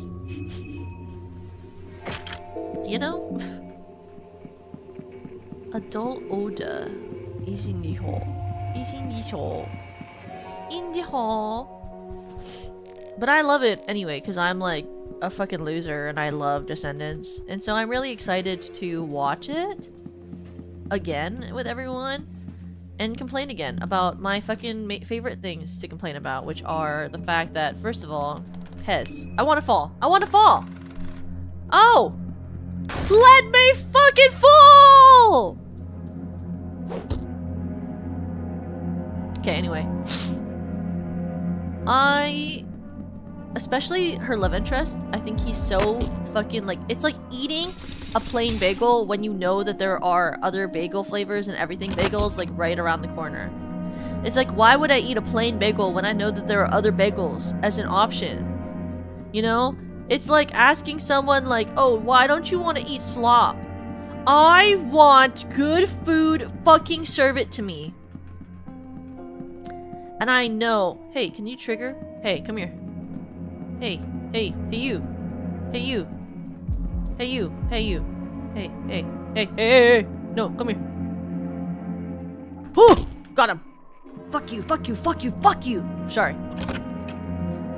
Okay, I like plain bagels too, okay? But not this time, okay? Shut up. No offense. I want my Yuri, and if you won't serve it to me, fuck your ass. I can't believe they ship her with the most fucking plain ass guy. I do not give a shit about that man. Serve me my fucking Yuri. Is it so hard to ask for Disney Channel? Is it so hard to ask Disney Channel to make Yuri? Yeah, probably. But I want it anyway, and the fact that they haven't served it to me and gave me the most plain-ass, loser-esque fucking couple is so fucking annoying. I want to watch Yuri! You're gonna see it, you're gonna understand. And also, it's so, like, dramatic, toxic Yuri. It's so stupid. 12-gauge trench gun stuff. Sheesh. Like, literally, it's so fucking annoying. I remember I was, like, watching it, and I was screaming at the screen. I was like, you cannot be serious with the guy that she dates. Like, look at it. Well, you'll see him. This guy, he is so plain. You don't even know who he is because they don't give him a personality. He's just a male. Like, they literally, like, let's make a man. Can we make him interesting? Is it so hard to add a little flavor? A little flavor? If you're not gonna give me Yuri, give me some flavor. Could I have some fucking flavor? That's just a fucking... Shit! That's just a fucking man. Can you give me some flavor? He has no personality except I have some slight family trauma. So does everyone. Get in line. He has the most normal fucking bitch-ass family trauma. They expect things from me. So does every family, loser! Sorry, that's really mean. Everyone's family expects something from them. I'm so sorry you woke up in the morning? Fucking stupid, if you ask me. Luis is the most stupidest fuck man. If they made him interesting, maybe I wouldn't give a shit that he's shipped with red. But he's the most boring-ass fucking guy. And if they could add a little bit of flavor, I'd be a little bit happier. But they didn't, because they don't fucking care. Why does he have the same power as his fucking mom? That's not even how the magical family works. Don't piss me off, Disney. Fah! Fah! Fah!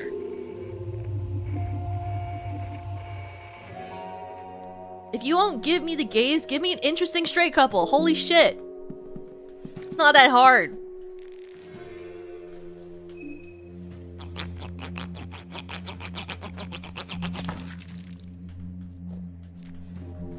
I already sound pissed. I watched that movie already.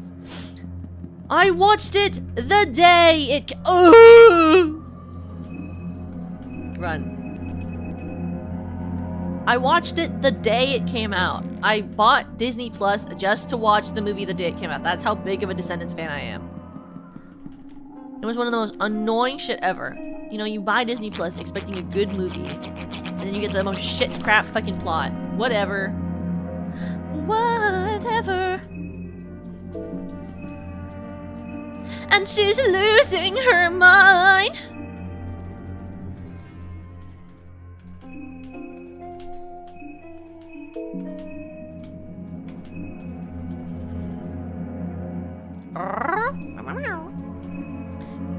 Perfect Perfect Prince Nepo baby.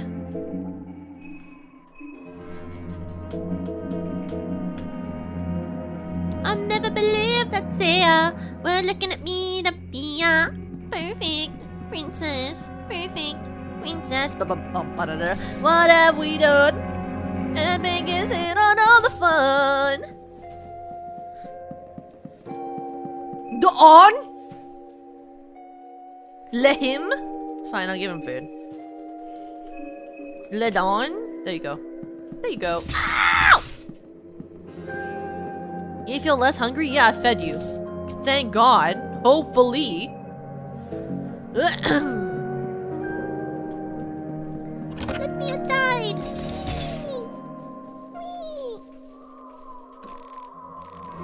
Yes.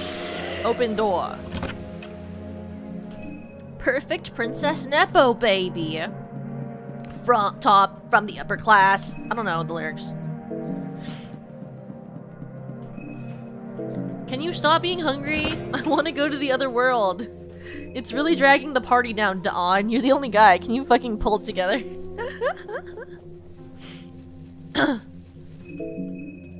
Holy crap! You're at 81% hunger. Can you get over it? Holy crap. Get the fuck over it. Sheesh kebab. Bro. Fuck. Fuck. Fuck. Fine. I don't give a shit that you're hungry. We're going to the other world and if you fucking die, I don't care.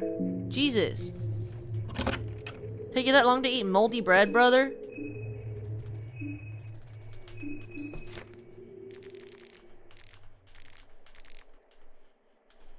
Okay, let's try.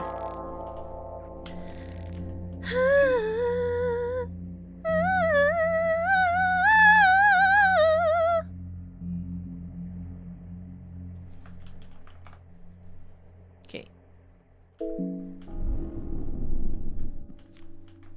Wheat flour, my favorite. Turnips. Meat pies. Shade. There it is. The effigie. Looks like a fucking bird's mouth. Now the secret to this area is running as fast as you fucking can. You just wanna juke everyone. Watch this. It didn't work. It didn't work. I'm a loser. I'm a loser. I'm a loser. Run, run, run. Actually, run. And then we're gonna attack. What is it? I think mouth one. No, no, no. No. Mouth one. Mouth one. Mouth one. Run. Oh! No! Fine, fine, fine. I'll play the normal game. Jesus Christ.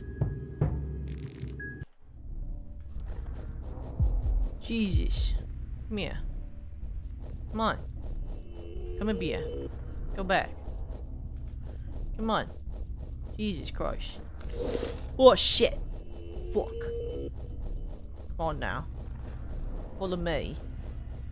Got places to be. It's not with you. Pride of the upper class. Perfect Princess Nepo babies. And they're all running. Running after me. Oh. Shit! They're following! They know what I'm doing. They know I'm trying to juke them out. Shit. Come here! Come here!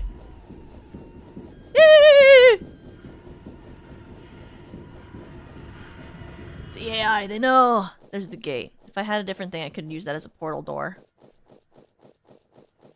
Yes. Yes. Fuck. Yes.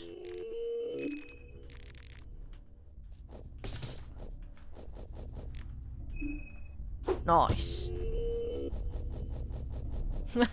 What can I say? No battles needed. I just know the world that well. Sit up and listen, I ripped to the rhythm! Okay.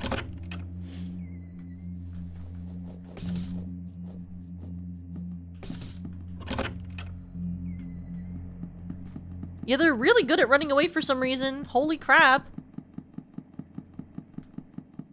They chased pretty fast. Fuck. Fuck! Okay, we're gonna run on this child that's gonna be over here. Oh, it's gone. Oh, it's not here anymore. Sheesh. Okay, and then we keep going this way. We will get to the outside. Oh! Tails. Are they gonna make me run it? They're gonna make me run it again!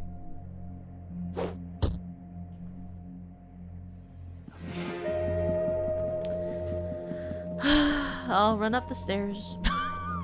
Whatever. Did I get my heads from the baby thing? Sacrifice my heads. Maybe they wanted me to sacrifice my head. Here's my head. I give head. Look at that. Look at that. I'm giving head. 15 soul stars. Let's go. Let's go. Let's go. Okay.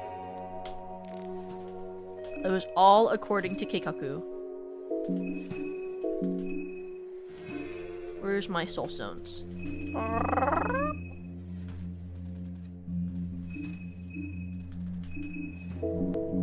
What did I just hear? I was just getting my head.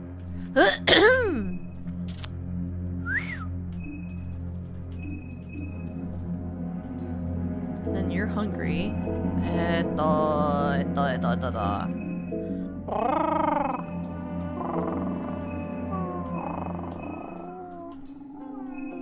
Okay, let's go up.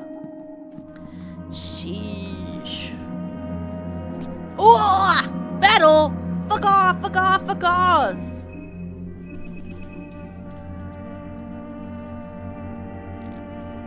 How dare you try to attack my beautiful Olivia while she's trying to climb these stairs? That is so crazy of you. How rude. She just wants to go up the stairs, bro. Why are you such a bitch? Fuck!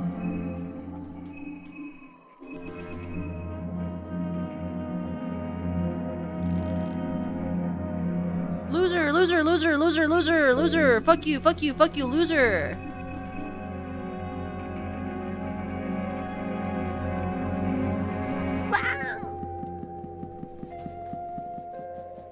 You know, if this was Funger 1, that all that area would have a bunch of fucking, like, rotted, rusty nails that will fucking give you that one thing that makes you fucking die in, like, 7 turns. You know they would do that to you.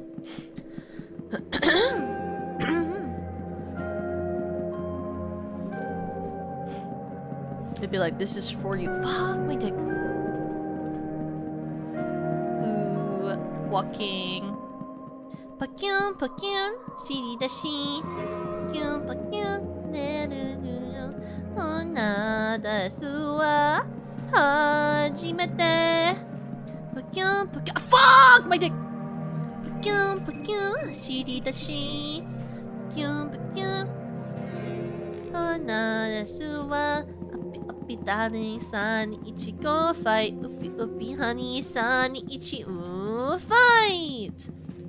Umedachi uja oi daki umedachi uja onya san ni chai. We did it. Okay. Now we're gonna go back to the bookstore and try to see if we can sleep enough to get Marina, and then I'll send Dawn back to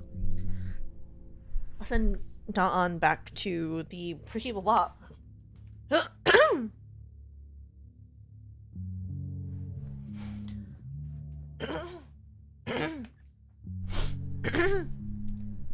Imagine if you did a Trace and Ono cover. I like the song, but it's too fast. It's too fast. It's too fast. Hi Liv, I'm back from getting my s'mores. I need to go another stream, but enjoy your time. Thank you. I just put 2 and 2 together with what a fuck stand for. Yeah, it does stand for fuck my dick. It really does, doesn't it?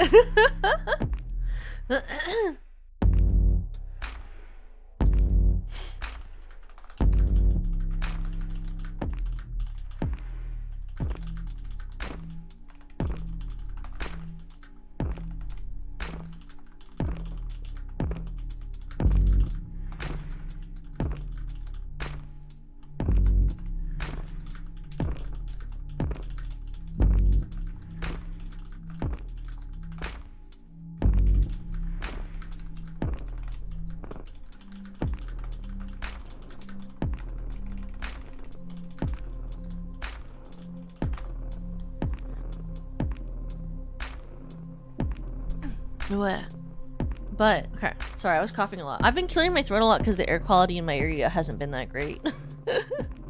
I apologize. I'm still thinking about how I'm gonna make an egg salad sandwich tonight, but only if my eggs are good. Do you think when I check my eggs after stream, my eggs will be actually fully cooked and hard-boiled the way that I wanted? Or you think they're gonna be soft-boiled again? You think mine will actually be good? On your eggs? On eggs I just do salt and black pepper, but if it's for, when I make, what do you call? For if I'm making, oh shit! For if I make... If I'm making, egg salad, normally I'll add mustard, like Dijon mustard.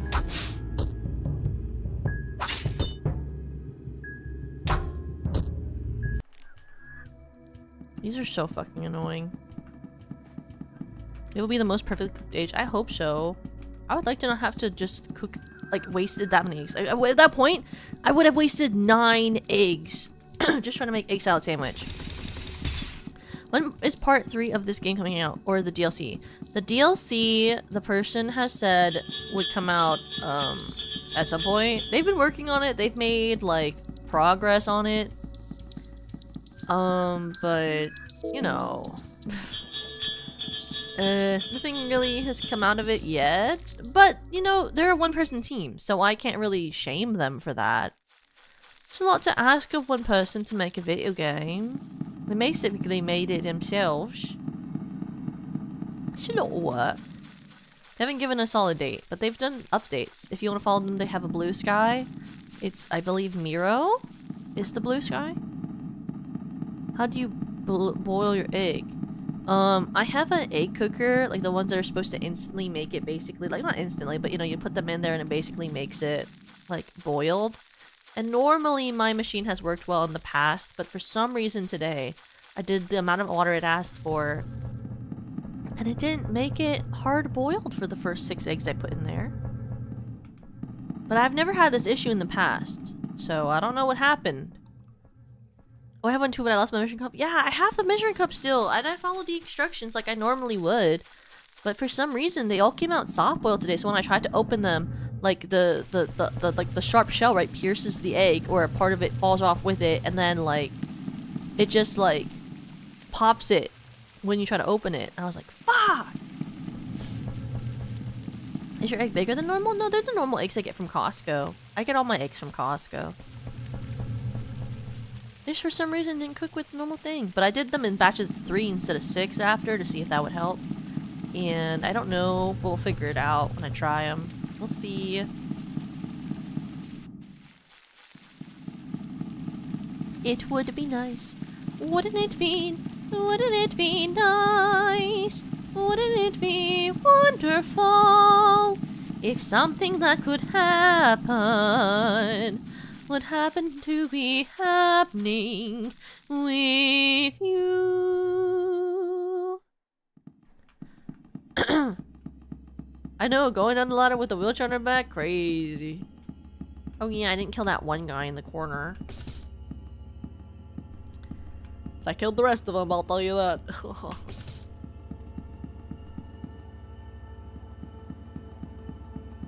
Okay, we just have to... Oh, wrong direction! Crazy.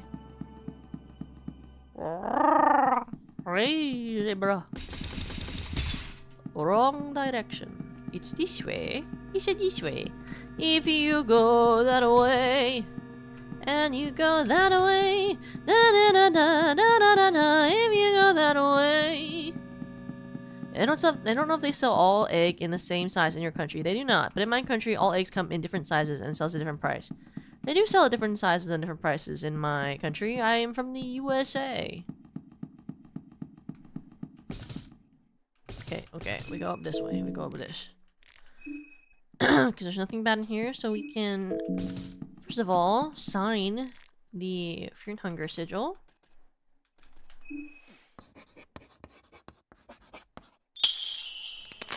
Try to get rot. We go to bed.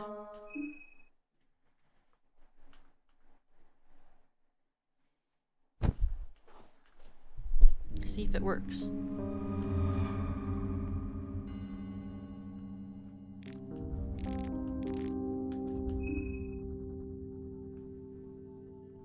Yes, yes. I will learn it. Thank you. And then we will save in the next slot. And then we'll see what happens with Marina. Will she be downstairs? If not, then next time we stream, she's not here! Fine, so next time we stream, what we're gonna do is we're going to try to do a bunch of different circles to get the right skills, on like affinities before we try to sleep again and then get Marina in the next one after that. That'll be the goal for next stream for this. Where is my thing? I wanted my music back. Where did it go?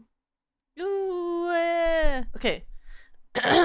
We're gonna transition to my Zatsu so we can do this. Oh, cocoon. Okay. If you didn't know, please make sure to check out my gen mates, my new gen mates. Second gen of SVP Respawn is debuting this weekend on Saturday. Please make sure to check it out. We will also have a stream on my channel about this. The rating room will go up soon. It is gonna be Eva, then Chio, then Pico, so please make sure to keep your eye out for them. This is Respawn. Also, if you haven't seen it yet, please make sure to keep your eye out for our merch. Our some merch looks like this. There's a little coaster for everyone, and towels, and bookmarks, and all three girls are like, yeah, as you should, as you should. Rena and I will be doing the pre-show for it, so please keep your eye on it. But tomorrow, Serena and I will be reacting to Descendants Wicked Wonderland. We're going to rate into the monetization and membership opening for Kyurudin, or Dean. Please make sure to stream the cover that we also have that's attached to this, which is I'm on a Boat, which is on the main SVP channel. On Twitch, let me look who we're gonna rate into, because on YouTube we'll be going into Kyurudin. Kyurudin. Okay, let me see. Kyurudin channel. Let me open her on my YouTube. Kyurudin.